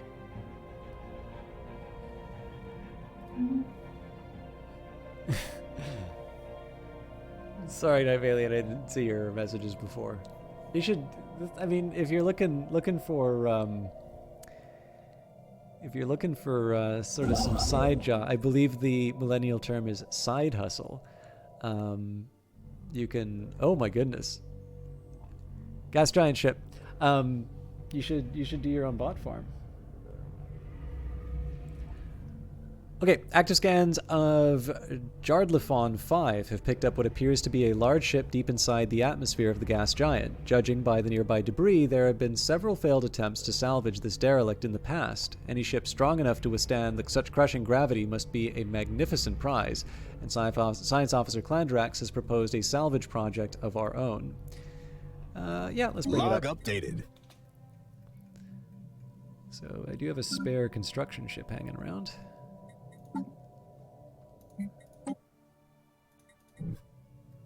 Oof, it's kind of far away though. Oh, it's a... okay. Sorry, I forgot that it was a science job. Oh, did they run off? I was kind of hoping to see the enemy come after them. So that was a 4K strength fleet. Like, I want to...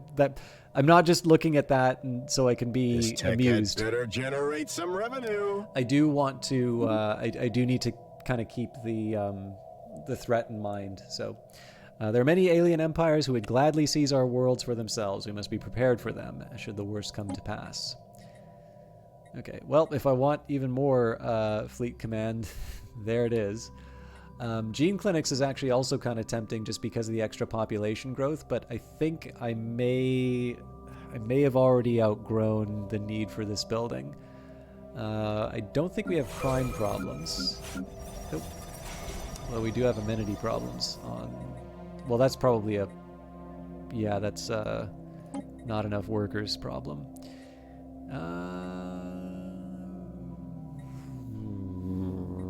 You know what? I am going to do gene clinics just because that might be good for new habitats.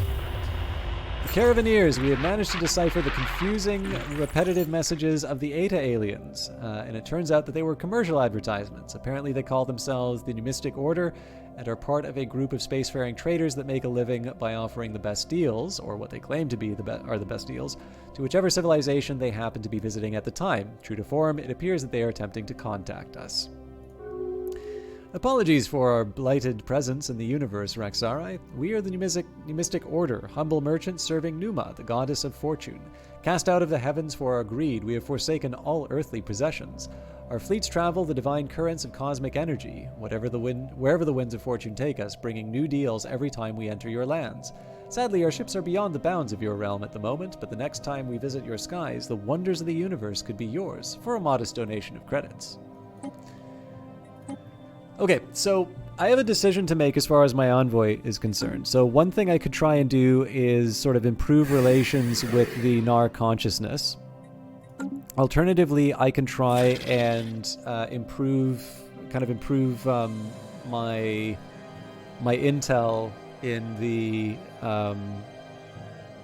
inside the Lox on Grakva Royal States.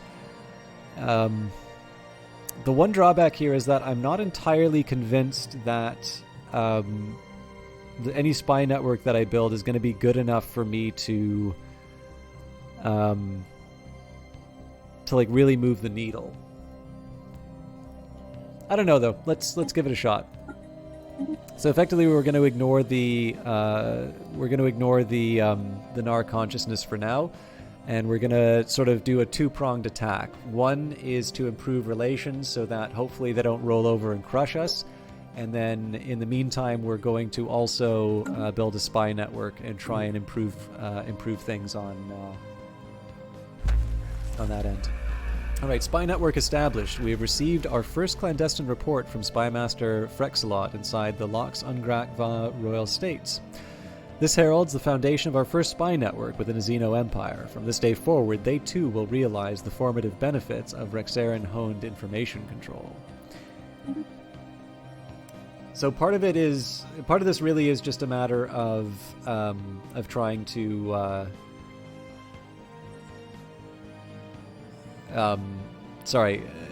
what I'm trying to do here is get enough information on their homeworld to be able to put a criminal enterprise there. But this will also have some other benefits too, like I'll be able to try and disrupt their, disrupt their internals and such.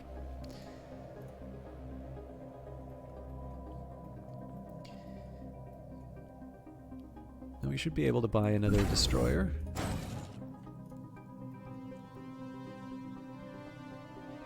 I think what I'm going to do, this doesn't really make sense to wait this way. Okay. We built something.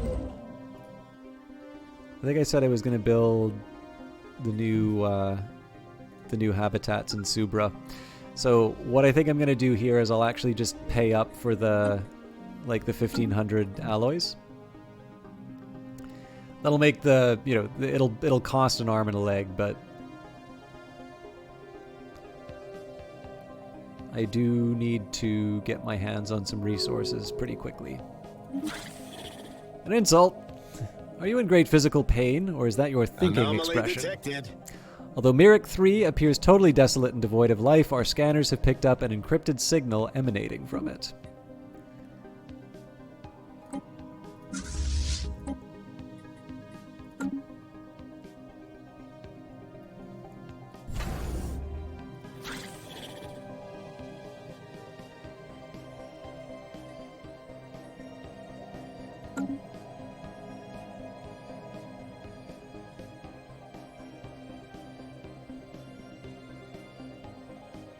Research complete. We did it. The attempt by science officer Clandirax to salvage the derelict ship from the atmosphere of Jardlafon 5 was a failure. The gas giant's heavy gravity disabled the engines of one of our engineering tugs, which then collided with the derelict. Several lives were lost, and the ancient vessel was pushed even deeper into the atmosphere beyond our reach. Well, nuts. Alright. Anyways, we're continuing on. I'm paying up for the alloys just because without the extra bureaucratic capacity, we're not going to be able to expand, and being able to get access to additional resources is kind of important. Love's labor lost. Having decrypted the signal, Drayden was astonished to discover it was broadcasting in an archaic form of one of the main Raxar languages. Speaking in these, thous, and whenceforth, it appears to be reciting one of the lost works of Gasmarox, a renowned Raxar playwright who lived some 600 years ago. It appears that the broadcasting device, a simple satellite dish protected by a small shelter, is the only non-natural structure on the planet. There's no hint as to who left it there or why, but going by the wear and tear on the device, it must have been there shortly after the play was first written, long before the Raxari learned the secret of space travel. We can only assume that it was left there by ancient visitor to Kirilok's private stash who took a liking to the play and decided to pay our species a strange and unexpected tribute. So either further evidence of the superiority of the Raxar race, so additional unity and happiness, or wonderful news, disseminate the recordings across the nation. What's that going to get me? We need 3,000? Yeah, okay. So that's kind of a drop in the bucket. But what's my monthly unity? Excuse me.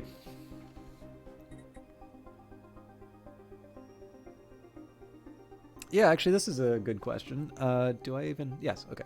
So if I'm generating 62 unity a month, and it's going to go up by 15...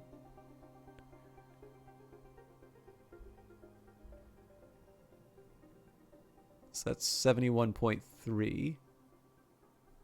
Well, let's not calculate it that way. So 62 times 15%. So 12 times 5. So in total, that becomes 558 as opposed to 753. So, I mean, citizen happiness is not nothing, but I guess the question now would be, would I be willing to spend basically 200 unity to get 5 years of citizen pop happiness?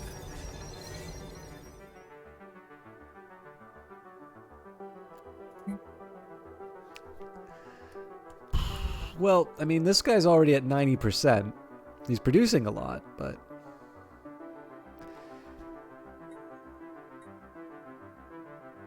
Disseminate the recording.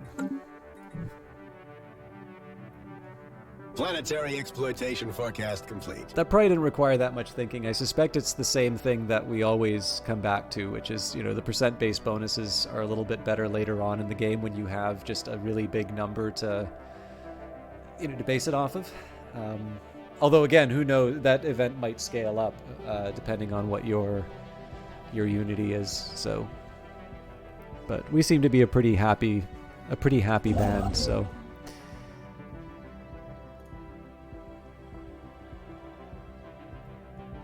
okay. This tells me I should consider at least expanding to Amlitzer. Unfortunately, Red Ore is probably going to fall outside of my... it's probably going to fall outside of my reach. Encounter at Light's End. We have made contact with mysterious aliens at Light's End system. For now, we've codenamed them the Kappa aliens until we can find out more about them. If they possess a language, we should decipher it so that we can assess how much of a threat they pose. So, these I'm not as worried by. We really push the envelope on these ships. I'm going to, I'll deal with, I'll research them when I can, but obviously being able to get some intel on the enemy is a little more important right now. Whispers and rumors concerning possible ties to organized crime has surrounded Governor Loxdal for some time now. The governor has dismissed these claims as malicious libel invented by political rivals, but recent evidence suggests that there may be more to it than that.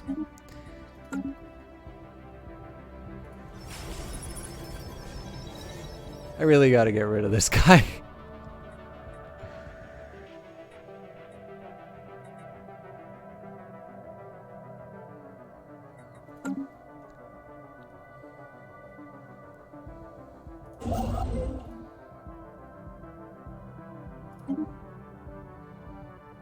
That's still not enough for our habitat, incidentally.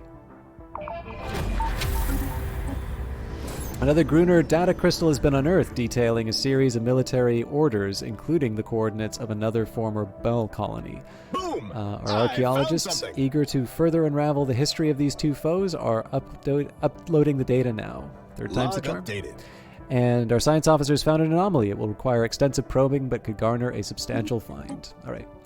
So what's the deal with the new colony? Oh, works for me.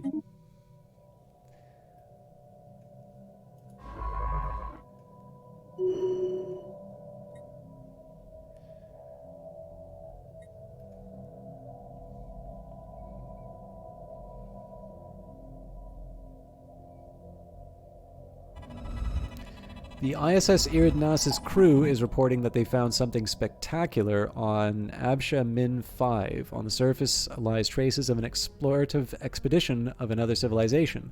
Left behind are some well-preserved documents and artifacts. The proposed action by Chief Science Officer Forlek is to send the text findings to our homeworld for translation. There's also the possibility to sell them off to a private investor. We really don't need the energy credits. Even consumer goods we're doing okay for now, so Log updated. we'll send it to the homeworld. I'm going to guess that this is going to take... We really hit this tech out of the ballpark. Okay, reactor boosters. The discovery of fusion power allows for better reactor boosters to be fitted to our ships. This is physics, so let's... all of these are good. Let's do field modulation because it's the cheapest. I don't think we have anybody specialized in that. No. Okay, let's... I gotta take a second to think this through. I don't want to build destroyers until we've got the habitat under construction, but we can't buy our way... Well, we can, but it's really costly. Well, it's 2,000. Yeah, we'll spend the money.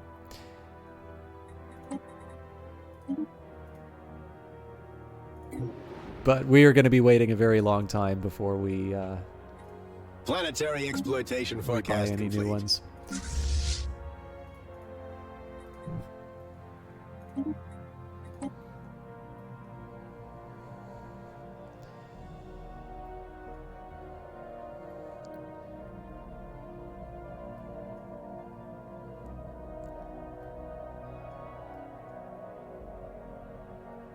You know, the interesting thing is if I could get up to Soyo, this would actually block in the Nar consciousness.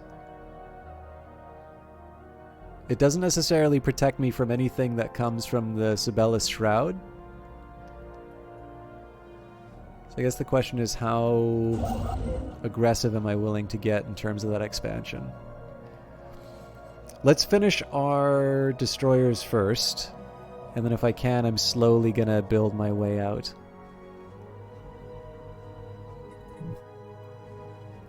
Again, it's really helpful to know that they've got a 4K fleet sitting there.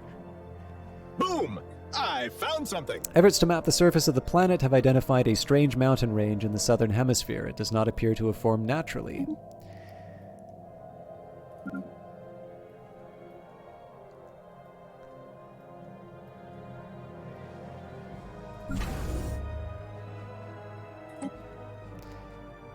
And I think, based on where Planetary exploitation forecast complete.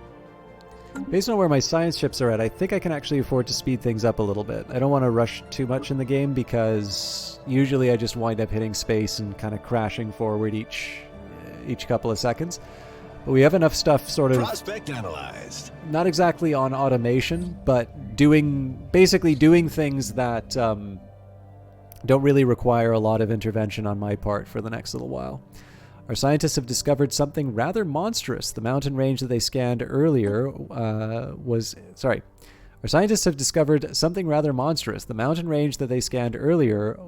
in actuality the outer membrane of a giant egg. It's uncertain what behemoth could lay such an egg and what horror would hatch from it. So, study it from afar or crack it open. Oh god, we gotta crack Log it open. updated.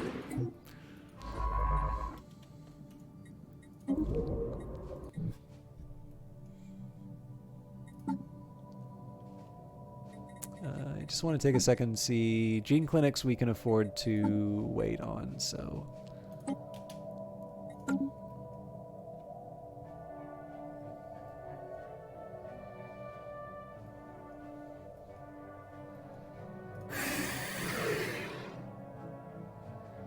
Planetary exploitation forecast complete.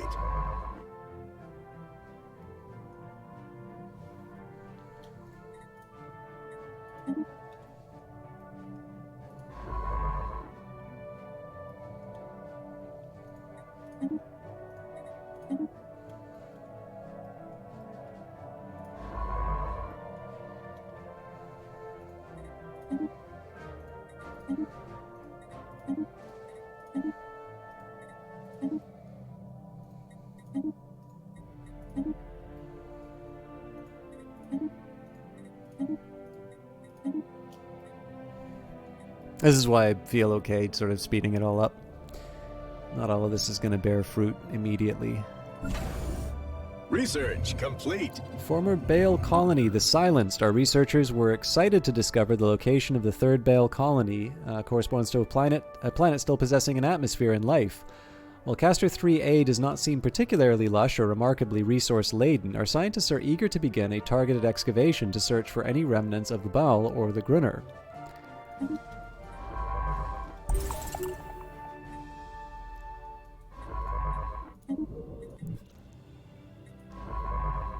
I'm assuming these are set up now so that they will trigger within my borders, but maybe we've just gotten lucky. I'm not 100% sure. Alright, one more month and we should be able to build another destroyer. We're still one destroyer away, but again, we're not buying alloys for quite some time. It's nice to be able to buy a big stack, you know, when you need them. But right now the alloys are going to be spent on improving my military. And okay, so that doesn't bring me any closer to the bad guys. Through our surveys of habitable worlds, our biologists have collected a vast amount of data on alien life forms. Many of our older theories on the development of life have been disproved, and our scientific community had to build new models from scratch. The most interesting findings are being displayed in the newly dedicated Museum of Exobiology on Kirox's private stash. The public is enthralled, and many donations have come in to aid the continued search for strange life forms. So the energy credits are quite welcome at this point. I'm guessing we're not going to be able to see any bad guy The aliens planets. are reaching out. Oh, yeah, I'm very happy with the Nar consciousness establishing an embassy. We aim to establish an embassy on Kirox's private stash for the future betterment of Naran the boy's diplomacy. That's weird when other people say it, but...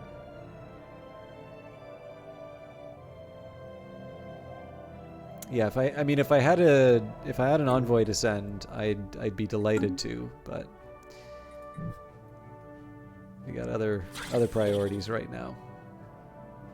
So our cap is 60. After 60, we'll worry about gathering forecast complete. additional information.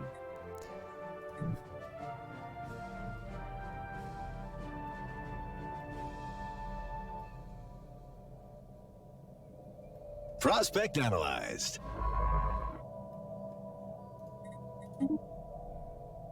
Oh. Prospect analyzed. Research complete. We did it. Special project completed. After many weeks of study, our expert linguists have unearthed the meaning behind the documents found on Absha Min 5A. The documents were philosophical ponderings by a famous scholar referred to only as Talisa, the Teller of Tales. Her teachings have provided us with much insight into how to better gain political results via applying different states of mind and use larger-scale questions as a focus on reform. So I believe... Oh wait, no, it is an edict. So you could spend influence for better social research. I don't want to be too wasteful with influence, but this actually seems like a decent trade-off given that we're not really expanding right now.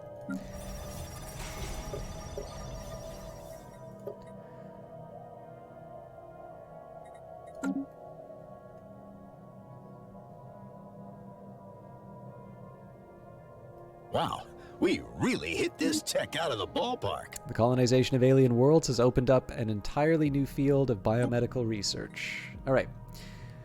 I think in this case, cheaper techs is the name of the game. Leader lifespan and stuff like that is nice, but let's...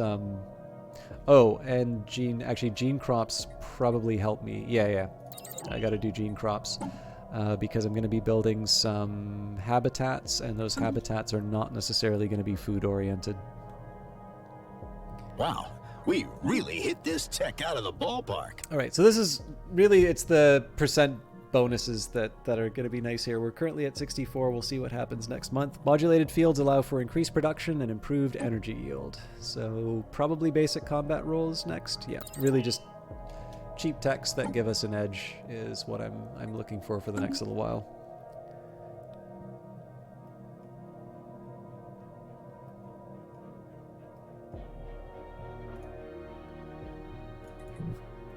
Whenever I get a chance to see what the enemy looks like, I want to take that opportunity. Ancient battle sites. Scans of Thrish 3A have revealed an area with, packed with refined material. I think an area packed with refined material and scattered radiologicals. Although little is visible from orbit, to find out more, we will need to investigate the site on the ground. And that is probably not likely.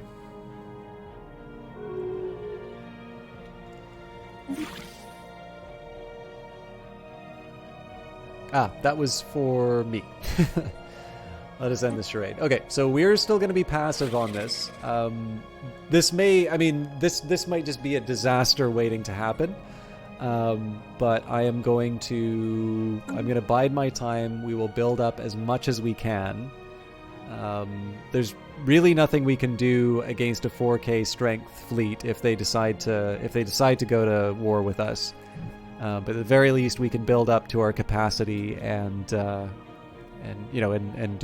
our best with a bad situation. Ooh, looks like they're getting ready for war, actually.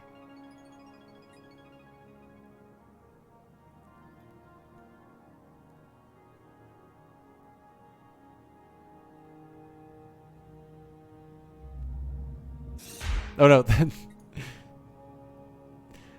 You call that a fair deal? You spit in the face of the Numa. Pah! Oh, but we have new customers. Our sincerest apologies for that display.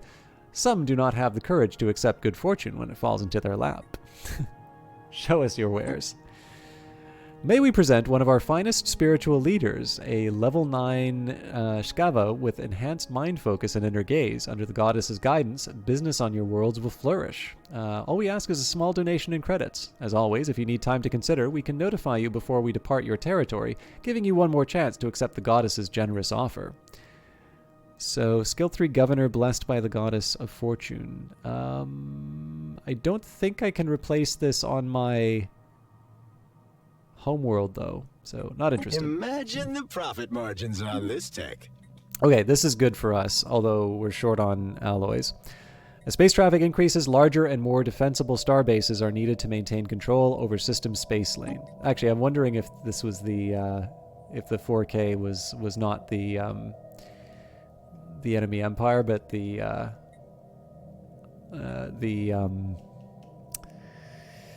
Caravaneers after all. Okay. This is expensive but tempting. Actually, all of this is pretty tempting.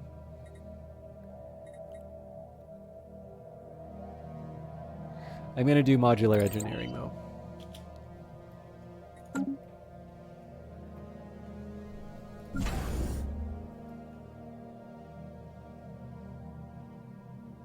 Research complete.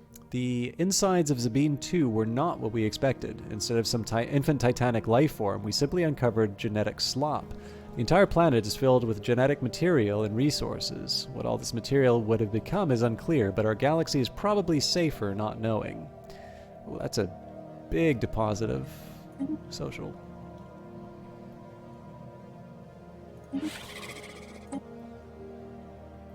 But yeah, again, we're not gonna do anything to provoke these guys. Planetary exploitation forecast complete. I really want that.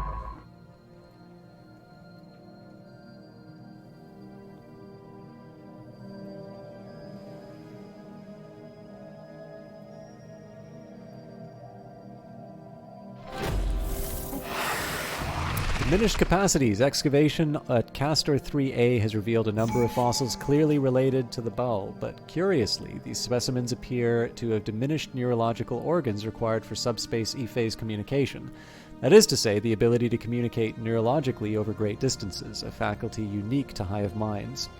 What definitive causes may have precipitated this evolutionary swing are unknown, though it would be remiss to assume that the Gruner invasion was unrelated. Further investigation is warranted. Okay, so we've maxed out on minerals. That's a little unfortunate for us. I'm going to see if there's some stuff we can blow it on first. And we have a new tradition to order. Okay, we have a few things to do then.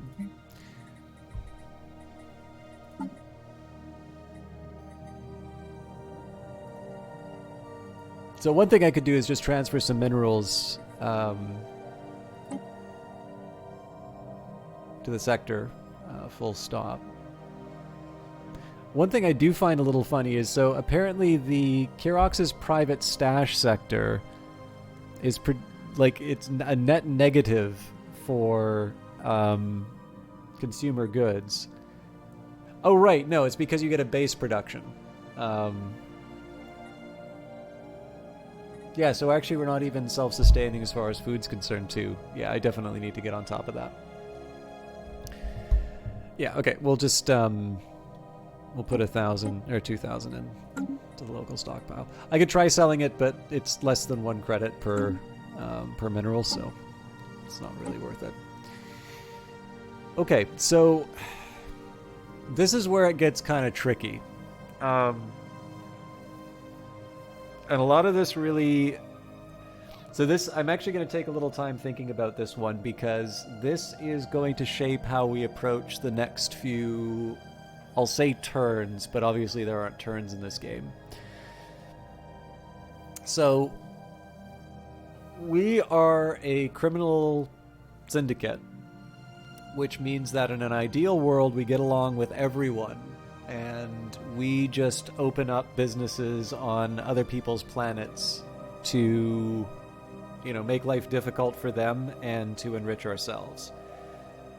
Now, that's really difficult right now because all of the species that we've encountered have got inhabited worlds which are quite a bit further away than than what we can access. In addition, one of them is very hostile and quite a bit more powerful than us. So if I think that I'm potentially going to war, my options really are supremacy and unyielding. Unyielding is slightly more attractive just because of the bonuses I think are generally a little bit better. I don't want to invade people if I don't have to. Now, one option that I have, if I'm feeling particularly strong, is domination, because you can have a vassal, and I believe you can still put criminal enterprises on your vassals. But I'm not in a point where I can vassalize anybody anytime soon, so that's not really going to help me. But yeah, unyielding and supremacy are if I think war is inevitable and coming up reasonably quickly. And the fact of the matter is I do actually think there's the possibility of a war. In fact, the likelihood of a war. But let's see if we've got some other ways around. So I don't really think diplomacy is the way to go for us. Diplomacy is nice, but it's not going to stop someone from invading me. So, the Foreign Federation option is cool. Getting the extra envoy would be nice, but that's a little more spy-focused anyway. Just the sorts of things that I would get from diplomacy aren't really going to help me in the near term. Subterfuge... Yeah, I can see it sort of working, but again, that's more of a long-term concern.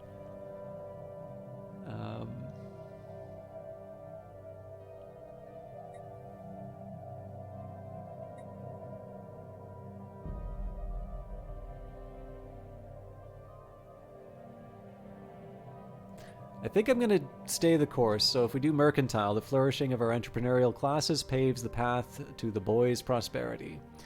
So trade protection and collection range right off the bat. Clerks produce additional trade value. Consumer benefits and marketplace of ideals. Marketplace of ideas, not ideals. So trade value turns into consumer goods or unity, although I think I'd be giving up something else there. Commercial zones provide a merchant job. Probably not that important. Higher trade value and lower market fee. The market fee alone is actually probably worth it. I don't know though, compared to unyielding, supremacy, and domination, it's a hard call. I think I'm going to do mercantile though. Let's lean into the megacorp approach and hope we can survive to see the rewards.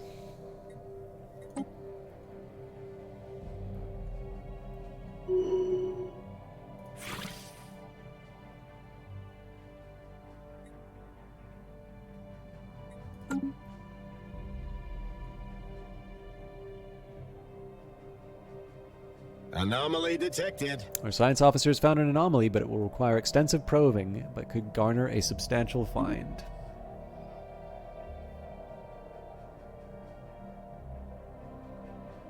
Resource scan complete. Okay, so I don't think we have... Yeah, we don't have any useful intel on any of these worlds. It's a shame. It would be great, you know, to get one of those criminal enterprises down, but at this point, I think we need to... I think we just need to wait for a proper spy network. Strength from small places. Having probed the frozen landscapes of planet Beta Corvi 5, we think we have struck something big.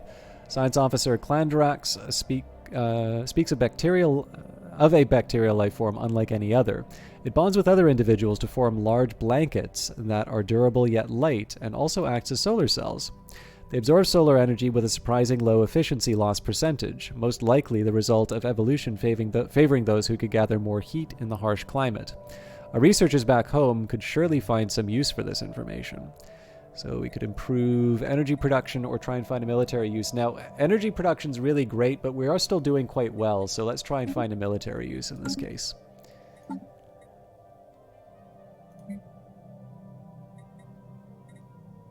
Planetary exploitation forecast complete. Okay, this is all going as it should. Our military development researchers have made progress with the samples that we sent them from Beta Corvi 5. They've reconstructed the biological solar cells and documented how they retain heat energy with themselves without taking damage. This has helped them develop a new defensive technology for our fleet. So better shields. Better hope that our enemies have laser beams then. Planetary exploitation forecast complete. Abandoned gateway. We have encountered another abandoned gateway, this time near the Zokiran black hole. It appears to have been built entirely by microscopic nanites of an unknown design. Unlike the previous structure, this gateway has been significantly altered since its initial construction. Its connection to the rest of the network has been severed. Instead, the only valid destination is an uncharted group of stars just beyond our galaxy that has been designated the L cluster by our astronomers. Although the gateway emits a faint power signature, it has been deliberately locked into some kind of maintenance loop that prevents its activation. Until we find a way of aborting this process, the L cluster will remain beyond our reach. Log updated. So this is one of these cases where if I were to expand eastward, it would specifically be to capture the L gate. But again, we're not really anywhere near that. Resource scan complete.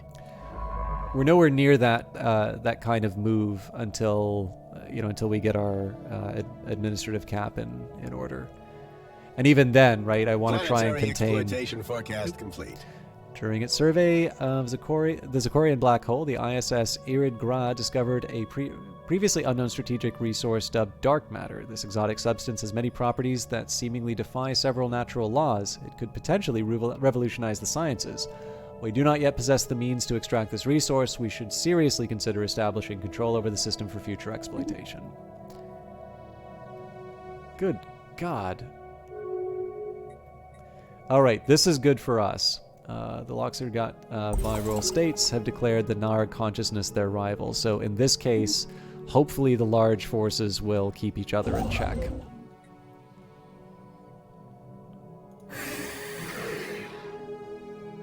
I can't guarantee their independence, but I wonder why they dislike me.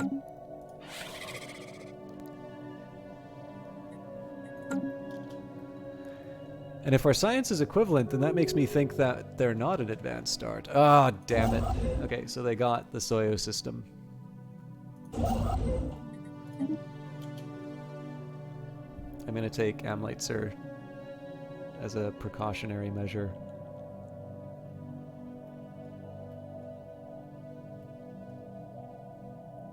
Resource scan complete.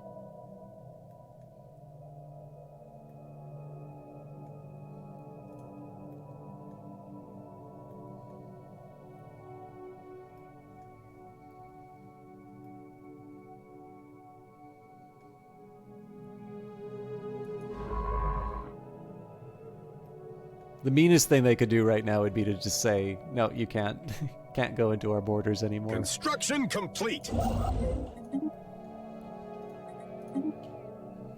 Anomaly detected. We briefly detected some unusual energy readings emanating from this planet. It might have been a glitch in our systems, or it could be the sign of something more.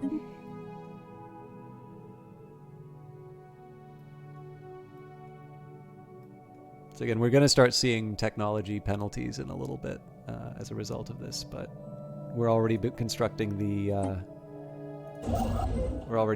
new habitat. So, microsingularity. A microsingularity recently intersected Orb 5, passing straight through the core and emerging on the other side of the planet. The encounter does not seem to have caused any permanent damage, but it has altered the energy output of the planetary core slightly, in a way that defies our current scientific models. Further study may be warranted. Well, again, if we ever get out that way.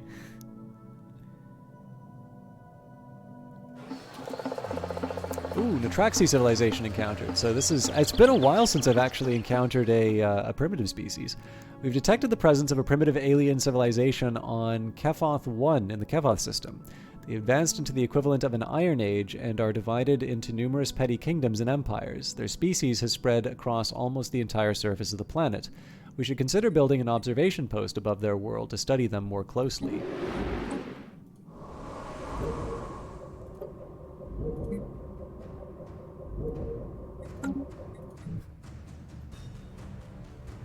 They're gonna wind up enslaved by these guys.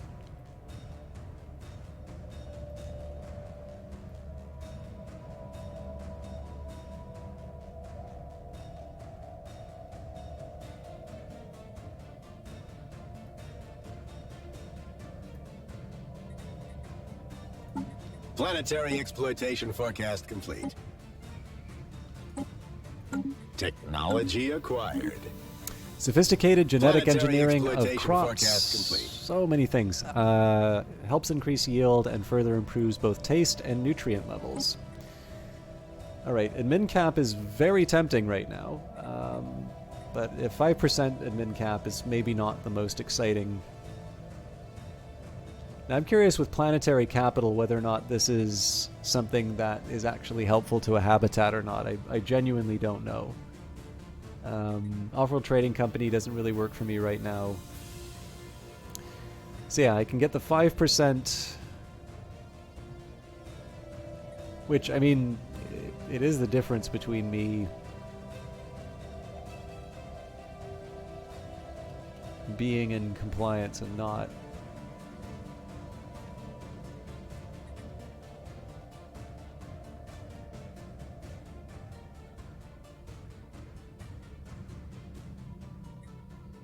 Yeah, let's do effective bureaucracy. It's just because I don't know what the deal is with habitat central control.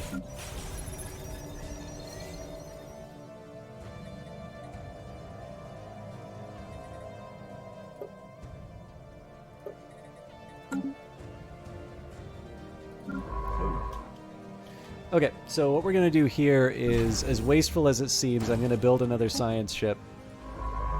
This one I'm basically just going to send to a little corner and hope that it doesn't get taken out by the bad guy. Actually, you know what? We'll just set it right here. But we are going to transfer the researcher. If you could just give me a quick second here. I don't have that much longer, but I am getting a stand reminder. I do have a watch. Much like anything you see in the Hitchhiker's Guide to the Galaxy, I've become one of those creatures that's fascinated with digital watches.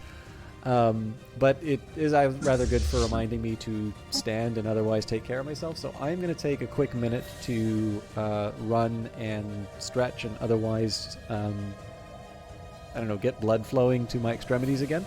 I encourage you to do the same, and so I am going to run a 1-minute ad break. Set up and get coffee. I've been very tempted to get coffee, but if I do that, I'm probably going to be up all night. But yeah, no, I do encourage you all to do the same. I'm going to run ads to slightly encourage you to get away, although again, it does help me monetarily. Thank you for sticking with me on a more quiet night, but we'll be back in a minute after I stretch.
I feel like that was more...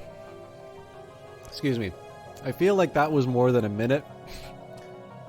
But I got a bunch of baby carrots in. I was reluctant to credit my motion. Alright. Sorry about that. So yeah, the idea here, we're gonna build another science ship and then just stick the scientist on it.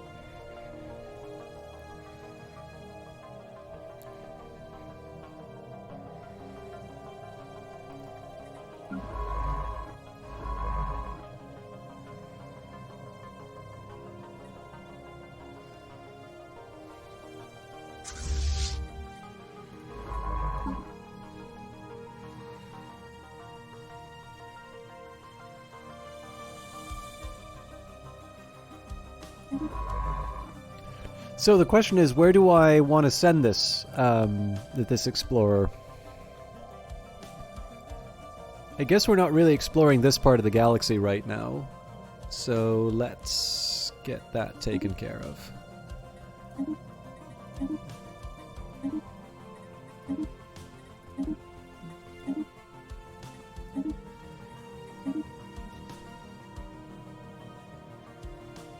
So this is going to drive me crazy, but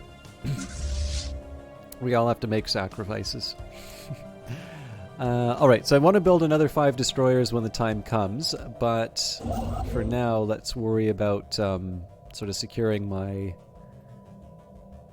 position. Resource scan complete.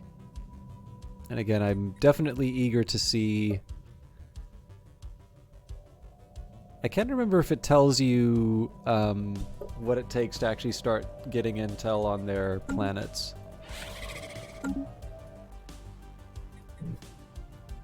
Presumably it takes quite a bit. Better generate some revenue. Active matrices tuned for specific combat-centric tasks greatly improve engagement efficiency. So we will do that upgrade, but I think right now I'm going to focus on... I think I'm going to focus on just building more ships rather than upgrading the existing ones. And let's take advantage of our shield edge. Right, I think that's the... Yeah, so... Not the most important thing I could be building right now, but it does, you know, it does sort of lock off my own little bit of the galaxy. So really the last part where we don't have a defensive structure is sort of on the right-hand side here.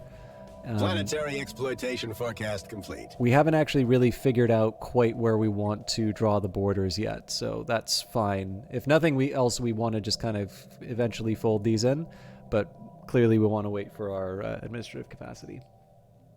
All right, canyons deep enough to be seen from orbit furrow the surface of Gunner 3, yet the planet is as dry as a dust bowl.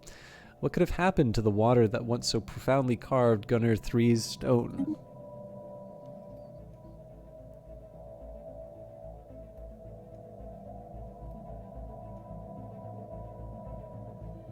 I don't think we get the resources back if we disband it. Alright, the Subra 1 habitat is complete, so I should have built a colony ship ahead of time.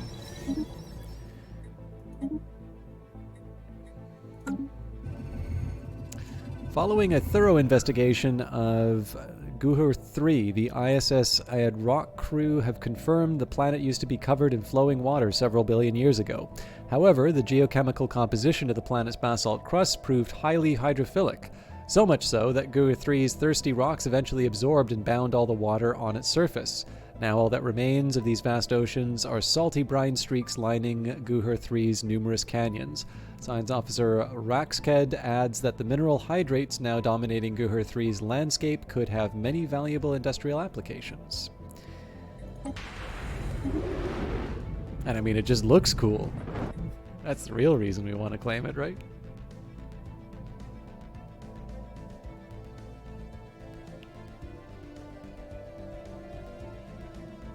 Boom. We built something. All right. Hantaron is actually a very tempting system to claim, but the drawback is that it's claiming it, like, the better one would be to move towards Starmag and Redor, given that these are the, actually Starmag is the bigger one because of the the rubricator. Oh, Jesus. You know what? I am going to sell off some of these.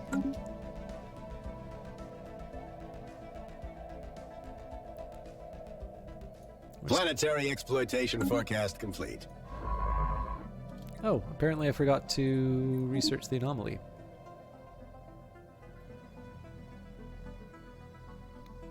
I found something. The small and otherwise insignificant moon orbiting this gas giant appears to be on a trajectory that will soon result in a collision with its primary.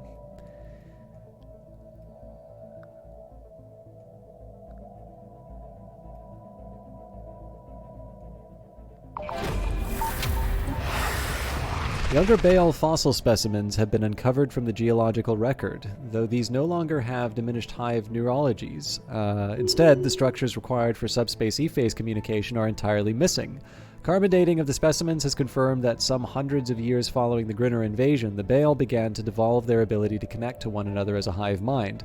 Unfortunately, it seems no further relevant data can be extracted from this site. How strange.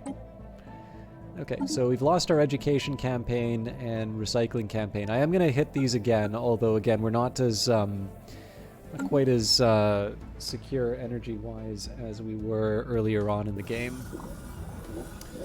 Gruner distress signal. Our scientists are picking up a distress signal bearing Gruner datalogical signatures. It appears to originate from a system previously unknown to us near Sidar.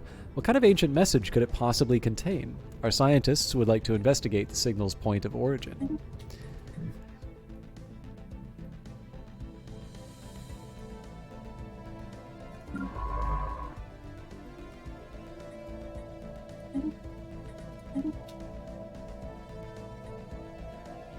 Terminal orbit. One of the many moons circling Borbagon 2 has a terminal orbit. It will soon collide with a gas giant in what is sure to become a massive impact event.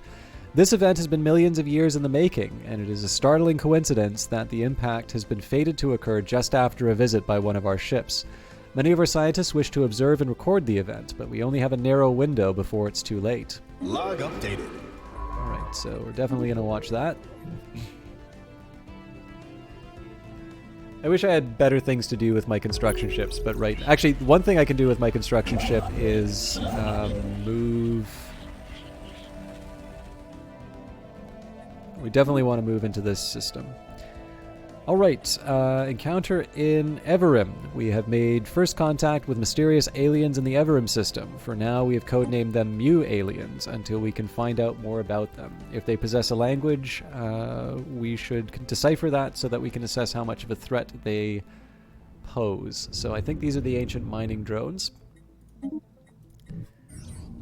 Alien writings. Someone has used a mining laser from orbit approximately 5,000 years ago to carve a large body of writing into the surface of Oreb 4. The massive script covers a large portion of the planet's upper hemisphere, and it appears to be a short story called 50 Shades of Grey? No. Short story chronicling the difficult life of an alien mercenary. Fascinating.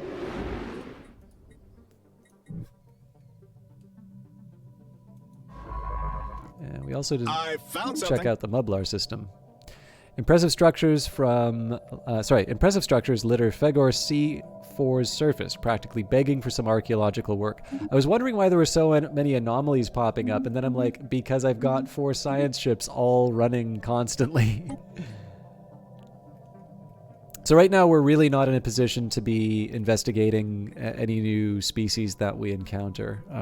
I'd like to, but we're still building our network inside of our rivals. Fegar C4 is uninhabited and indeed uninhabitable, but not unvisited. The surface is littered with tall cenotaphs carved from some mineral not native to the planet, evidently placed there by some artistically inclined spacefaring race. The monolith's flowing lines deftly chart a history so fantastical that it must surely be fictional. Surely. So we can get engineering research for imaging them, or they are beautiful. Engineering.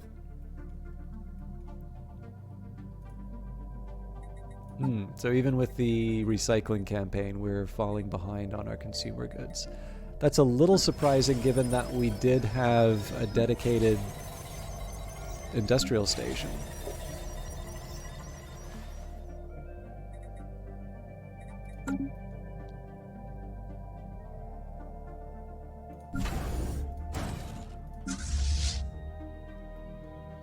Need 2 more of those destroyers, and then we'll bring a batch of corvettes in.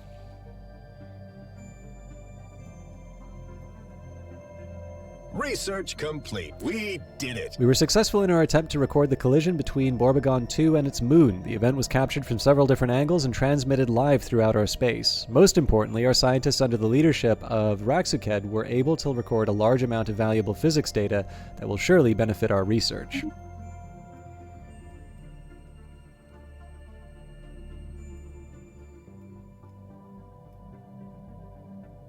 If I knew I was able to beat a war, Technology discovered. Rad. Finish Anomaly found. a war Hey, with these guys, being can we able to take monetize these this? 2 systems would be great. Actually, these 3 would be best because we'd kick them out and we'd be able to claim that on our own. Glowing webs of an unknown origin periodically illuminate the surface of Mublar 2. So I'll research that. We've got our admin cap, not that it helped. Improved algorithms for processing and organizing vast amounts of data have streamlined decision-making and information sharing throughout the Empire. So I can terraform, but I don't think that's going to help us. Starbase capacity is very tempting right now.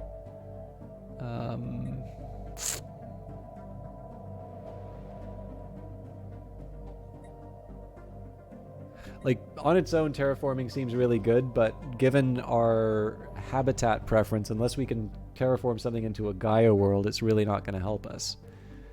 So the starbase capacity is a tempting one, but we are still running short on alloys.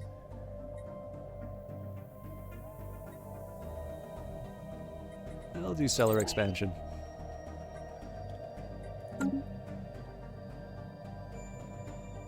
I won't necessarily feel good about it, but I'll do it.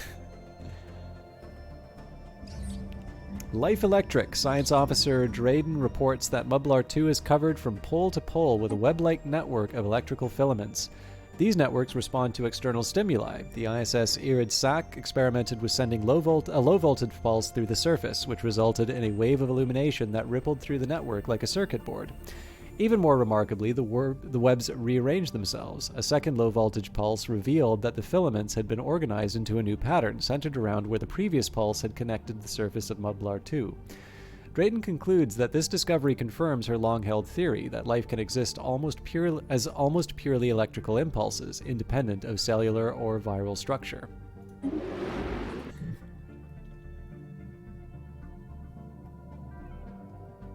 Priming planet for settlement. Alright, that is... Anomaly found. Hey, much needed can we good monetize news. this? Ah. So the real question is this the time that I try and nibble on their borders? Problem is that I may not be able to finish that fight. Alright, now we shall see which empire is stronger. There's a significant amount of debris in orbit around this gas giant. Most of it appears to come from long-lost starships of various configurations. So it kind of sucks that I have to just sit and hope that the hive mind wins, especially because if you look, numerically, it doesn't necessarily seem like they're in the best position for this. Anomaly detected. We briefly detected some unusual energy readings emanating from this planet. It might have been a glitch in our systems, or it could be a sign of something more. Resource scan complete. The Cube. Among the husks of the derelict starships orbiting Borbagon 1, we have discovered an almost intact alien research vessel. The ship's logs reveal that it suffered critical hardware malfunction and was stuck in limbo for 142 days before the crew perished from malnutrition. The body of the captain was found in his cot clutching a small metal cube, each side a different color and split into 9 equal rotatable squares. Scientist Ruxked is convinced that when rotated in the correct pattern, the cube will open to reveal a hidden treasure. Rotate those squares, scientist. Log updated.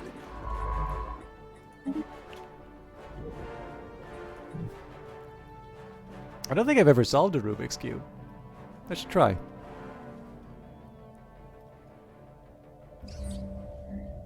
Glancing hit. While approaching Fegor B1, the ISS Irid Gra suddenly received a glancing hit by several passing mass driver rounds. The projectiles were billions of years old, and based on their trajectory, they appear to be stray rounds fired from a neighboring galaxy. After missing their intended target, they continued on their journey for untold millennia until today. The rounds we have recovered are of an advanced design despite their incredible age.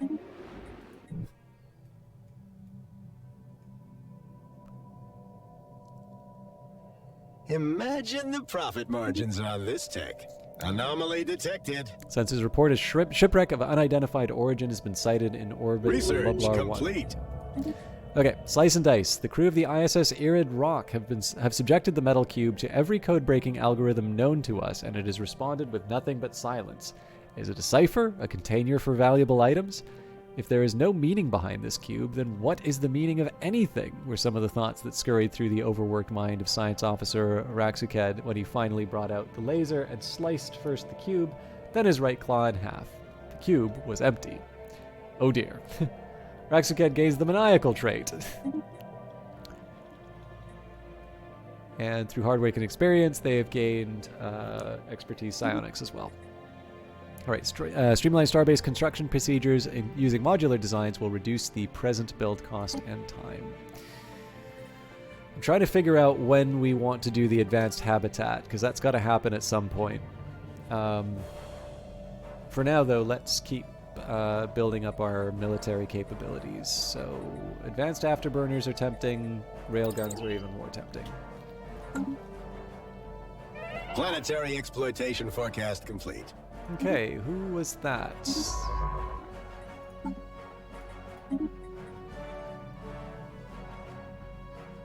Got a lot of geniuses in the in this species.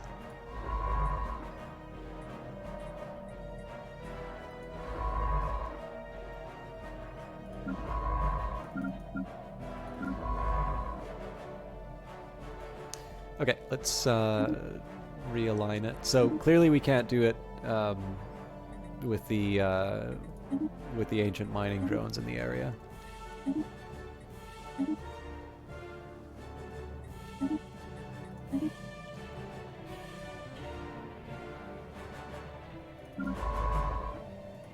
Gorbagon was the last destination for this fellow. Okay.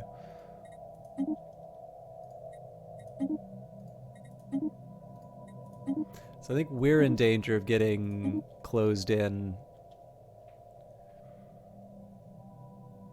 They really just need to move out to the Discadia. In fact, that's probably where they're heading. Nope, maybe not. Nope, they're they're taking Hanteron. Yeah, we're kind of in danger of having the northern part sealed off. I think we're just going to have to accept that at this point. It'd be nice to get these systems, but we're nowhere near where we need to be. Hello, the Eyes of Sin. It's very good to see you. For those of you who do not know them, the Eyes of Sin is a broadcaster on Twitch, somewhat rarely, but it's always a delight to see them online. And a number of you have access to these emotes, including you, the Eyes of Sin. I don't know if you got a chance to see, but somebody actually gifted a lot of subs, and you were one of the lucky recipients. But those of you who don't know, the Eyes of Sin is the person who's done these emotes for me. Someone I am a very big fan of in general. But let me just take a second here. Is available for commission. I think you're still available for commissions. I don't know if you're... I'm going to guess you are. If you're not, please let me know, and I'll stop shouting you out for that. But I will just take a quick second here to show you...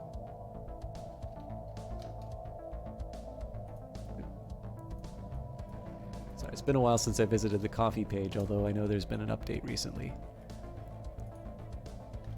For those of you who want to check out Eyes of Sin stuff, there is a coffee page. You actually get a chance to see some lovely crab emotes that they've done recently. This is for another challenge. I actually quite like the knife one. I don't know if the knife one is specifically a reference to the video of the knife-wielding crab, but I'm definitely fond of that one. I actually also still really like the photo of the plastic green frog as well, but Eyes of Sin, I think, is a talented artist in addition to being someone who... When I say a talented artist, I will say that's across pixel art, photography, more standard drawing, and emotes.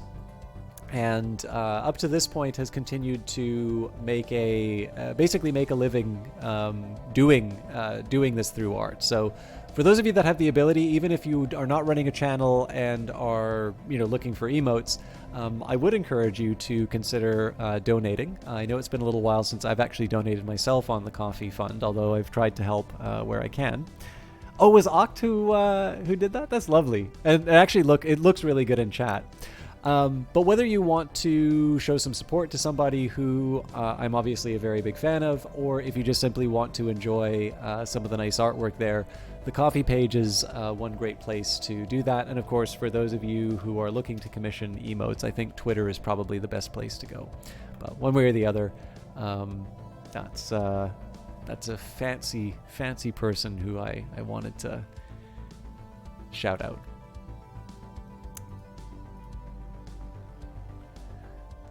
No worries. It's been a while since I've gotten a chance to do that, and I will confess, actually, Isaacson, I know Stellaris isn't your cup of tea. I really appreciate you showing the support, but it's been a pretty quiet one tonight, so I'm actually kind of getting close to wrapping up, but I wanted to take the time to sing your praises. Although, if you would like to know any of the details about the species or see what the state of the galaxy is, I'm always happy to actually, that's maybe one. If anybody would like to see some of the species that we've done either this time around or previously, I can add a little extra time at the end of the broadcast to talk about the galaxy or a galaxy of new species that we've originated. Okay, wreckage identified. Our crew aboard the ISS Irid Sak report that the Mublar 1 shipwreck appears to have been the result of an unexpected geomagnetic solar storm. The supply ship suffered a complete loss of life support systems and sustained inoperable damage, drifting until it entered Mublar 1's gravity well. There are no survivors. The ship's cargo hold does indeed contain a notable amount of minerals. However, the captain of the ISS Irid Sak cautions that the construction indicates Lox Ungrak van design. It's highly likely that the minerals belong to the Lox Ungrak va royal states. They may be displeased should we lay claim to their shipment. So, I hate these guys. They hate me. 10 intel is actually pretty good, but I really do not want to provoke a war with them. Although, one thing I am going to do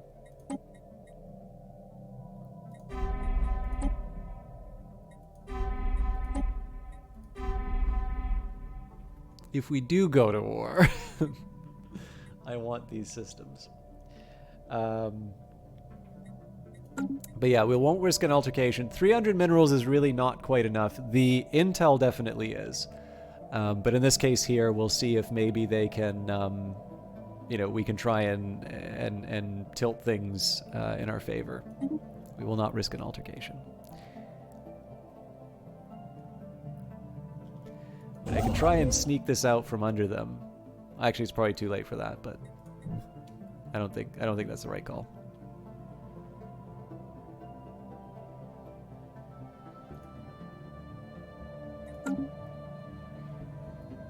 Anomaly detected. This asteroid recently suffered an impact from another body within the asteroid belt, which resulted in a slightly changed orbit with a massive crater on the surface.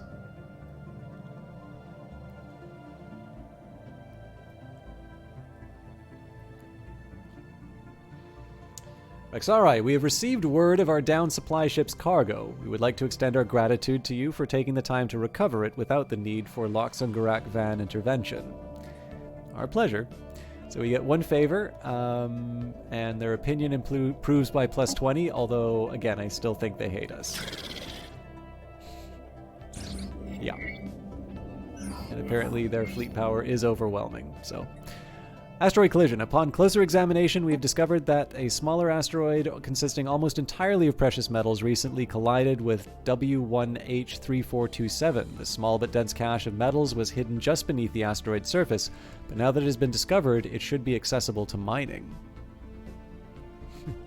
A lucky find. Yes, actually, if you'd like. So, the Loxungarak Va royal states are a despotic hegemony. They're slaving despots. They do not like us at all. The one thing that's probably going to protect us, the kind that squirt blood from their eyes as a defense mechanism, good lord. This collective, this hive mind, the collective consciousness, the Nar consciousness, are basically the only thing that's going to keep us from being enslaved, but they are not as strong, so they may lose this war against them. As for us, this is what we look like. This is Boster Baxa. And if you would like to learn about my species background, the biography for this one's actually a little bit different from what I've done before. So I'll read it out, but I'll give you kind of the background in terms of what this story means. When Raxar Carson wrote Spaceless Spring, the Raxari governments did nothing. When the temperatures began to drop and the scientists spoke out, they would not be moved.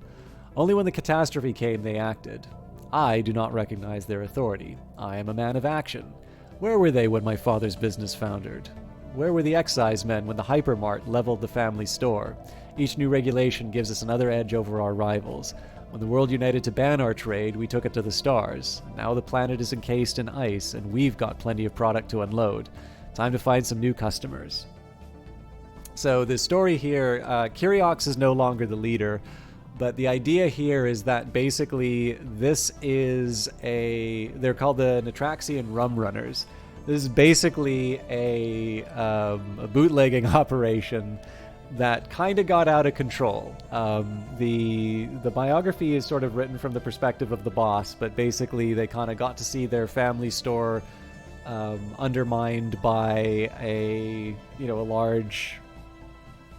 the hypermart coming in, and essentially sort of set out to make their way in the world by evading any kind of regulations that they could. Your grandfather's this is right up your alley. But yeah, so the idea on this one is that this is someone who was engaged in an illicit trade, but essentially there's the idea here that for this species there was essentially an ice age that came in, and as they didn't really do anything to address the climate change, and essentially what they did start doing once the crisis started becoming more intense, they would impose more and more regulations, and this would either be not consuming certain goods or rationing or what have you. And because this organization had gotten so good at evading it, essentially all that they saw was that regulation, that was just their competitive advantage, their ability to kind of work around the government restrictions. And so this eventually led to a point where even with coordinated international efforts, they just simply moved their operations off planet, and ultimately the planet sort of fell to the ice age. The governments were utterly ineffective in handling what was going on, and Kuriox, the Natraxian Rum Runners, effectively are the standard bearers of the Raxar species. They live in habitats, and now they're just looking for, they're looking to expand the criminal enterprise. So it's not my best species idea, but it was kind of what I was running with. I did want to do a criminal enterprise species. So, and yes, they look like snapping turtles. Their species traits, so what we started off with them were Void Dweller, Thrifty. Well, Void Dweller came from the background, but Thrifty, better trade value, Talented, and Decadent. Hey, the Chia Seed, how you doing? Prospect analyzed.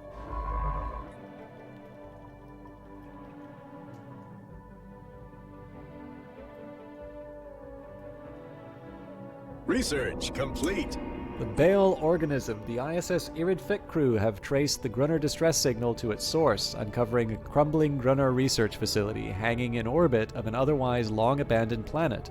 The facility is reaching critical energy failure, having survived for millions of years on an extensive network of solar panels and decaying auto repair systems, all of which are now approaching terminal status. Shockingly enough, scans of the facility are revealing the presence of a single life form. The crew have dispatched an away team and are ready to report. The last bale. Deep in the dilapidated ruins of the time-worn Gruner research facility, among the long-defunct computer panels and deteriorated research equipment, our ship's crew has made an incredible find. Pincushioned by nutrient tubes and critically failing life support systems lies one single organism, the last bale, miraculously still alive, surrounded by the sludgy remnants of other specimens in a row of cracked and leaking vats. Owing to our extensive previous archaeological studies of the species, we should be able to attempt communication with this last specimen. Then let us try.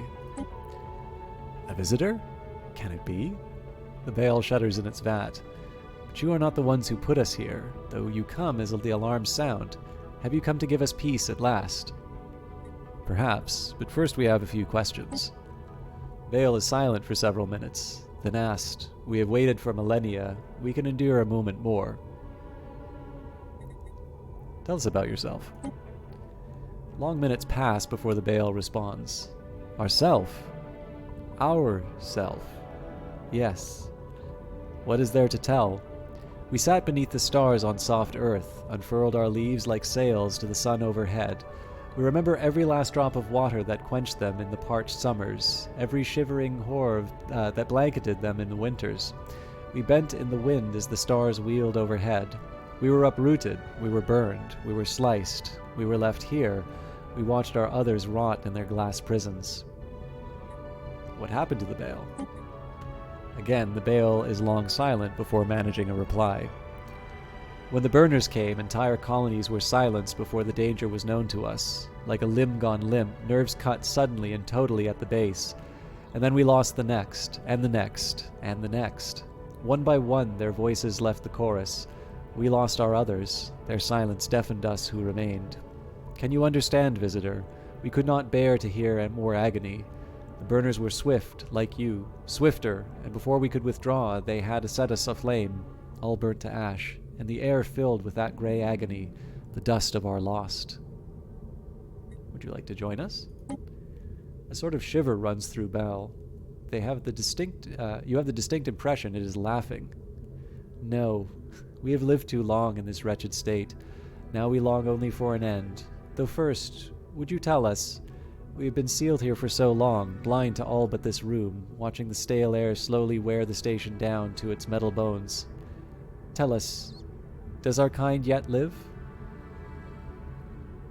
In a sense, though they're no longer sapient. Slowly, almost imperceptibly, the leaves of the last bale shrivel in on themselves just a little more. Perhaps that is best. The machine pumping mysterious fluids in and out of the creature's body begin to sputter and hiss. It is clearly on its last mechanical gasp, and the Bale will perish without it. Silence, yes. At last it approaches. We welcome it, as our brethren did so long ago. Farewell, Raxar. May your kin endure less agony in this world. Farewell. We have a relic. The last Bale. So if we spend 150 influence, we get a new Bale life seeding, granting the ability to turn one non-Ecumenopolis, non-Hive world, non-Machine world into a Gaia. What?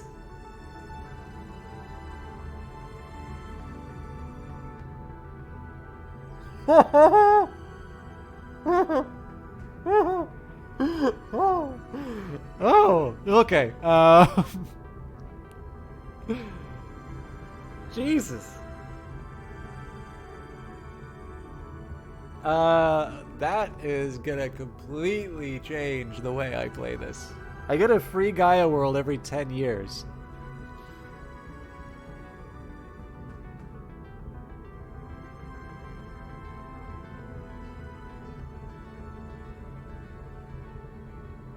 Preserved in stasis, the body of the last known Bale specimen serves as a silent memorial to the fate of the species who, afflicted with the tragedy of genocide, ultimately retreated from sentience. Also, Secrets of the Bale issues a special project delve into the sea. Well, haven't we already delved into the secrets, though? Okay. So...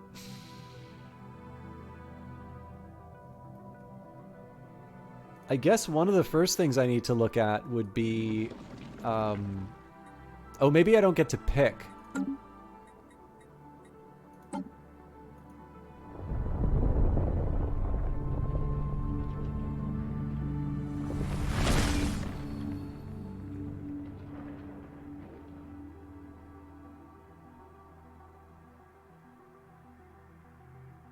Wait. I need to own the planet, don't I? Rats. Well, okay.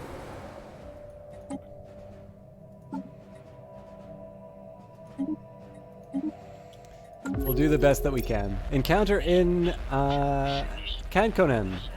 We have made first contact with mysterious aliens in the Canconen system. For now, we've codenamed them Rho aliens until we can find out more about them. If they possess a language, we should decipher it so that we can assess how much of a threat they pose. Interesting. Alright. I think this is gonna be where I end... Oh my god.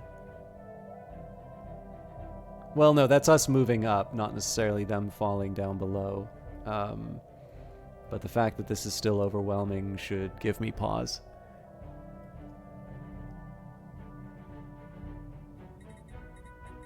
Science cooldown? I believe that's days.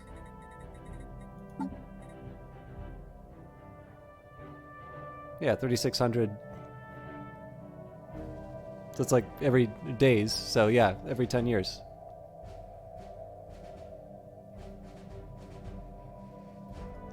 Yeah, so the one thing that I'm not clear on, so if it's a decision, I suspect I can't, it's not quite as good as I thought. So I was thinking, it's like, okay, well, I'll just find like the biggest barren world that I can. But I do still have a couple of worlds that are difficult to inhabit that I can use it on. So I'm working on Siluria 2 just because that's the only planet that I can sort of inhabit right now. We will do this on Gruner when we can as well. But yeah, no, I mean it's still it's definitely going to help us out because the original cost was going to basically be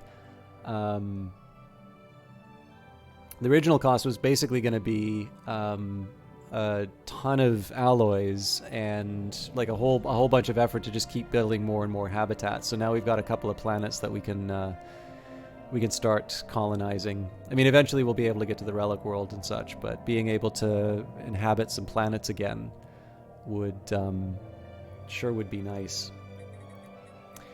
I feel kind of bad wrapping up because it seems like there's a little bit of a pulse in terms of the chat, but I do need to I do actually need to move on with the rest of my evening, and I really like the last ball event. So I'm sorry to do this, but I think I am going to wrap it up for tonight, especially Eyes of Sin. I know you came, you showed some support. I felt really happy about it. Now I'm vamoosing. Although obviously Chia Seed and Aperture Science, it's nice to see both of you as well. But yeah, I think what I'll do... Actually, the one thing I did say... Did anybody want to go over... I think it's mostly people who are... I think it's mostly people who are already familiar with the species, but did we want to go over any of the past species that we've created? We've got Oklar, Carillions, Mandasura. This is Eyes of Sin's species. If you want me to go over them, I can. I will just get the usual wrap-up. So, for those of you here for Stellaris, that will be ready to go for next week. Tomorrow we will do another pre-recorded episode of the Elder Scrolls 4 Oblivion. And I'm still doing the Kaya's voice for that. That one's going to be a little bit weird because there was I made a scheduling mistake when I was recording it. So I had to record one half and then another half. So what will happen on YouTube, one video will go live and then just immediately the next one will go live. On Twitch, it's going to be a little bit easier because I'm just going to do the two. I'm going to do the two vodcasts back to back. So, like one video will finish and the next one will start up immediately following. Wednesday, I believe we'll be back to Phantom Brigade. That's the one that got the most recent patch. Although I would like to get back to, Industries of Titan as well. But Wednesday is pretty much a dedicated. Brace Yourself day. And Friday, I am going to be playing a new sort of standard Friday game. It's a game that I started some time ago, and I think most people have forgotten that I've played. It is definitely a popular one. I would definitely say it's probably a fan service one to a certain degree. It's by a Canadian developer. I'm pretty sure most people will be happy with it. It's probably more my usual thing, because I know for Friday we've been doing a couple first-person shooters for a while.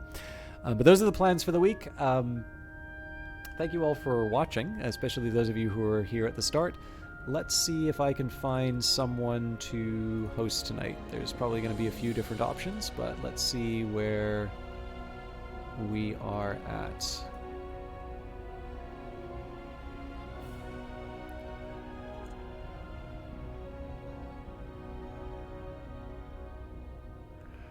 You know what? I know Azure Wind sometimes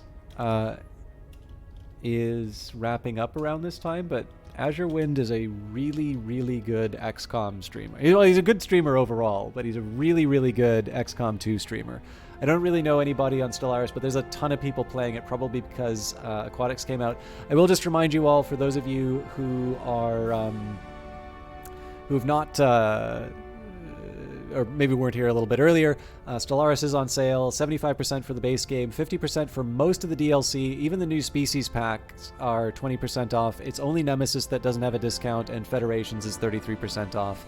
Everything else, it's 50% off, so it's not a bad time to fill in your library if you haven't done so already. Although, again, I am playing a copy of the game that was given for promotional purposes. But yeah, please stick around for Azure Wind. He is a great guy, and I haven't actually gotten a chance to watch him, so I'll probably be hanging out for a little bit longer. I'm sorry I can't stream longer, but I've been really trying to get a little bit better for my bedtimes. I've been not getting enough sleep lately, but I will see some of you tomorrow, some of you Wednesday, and for those of you who just want to see Stellaris, I will see you all in a week.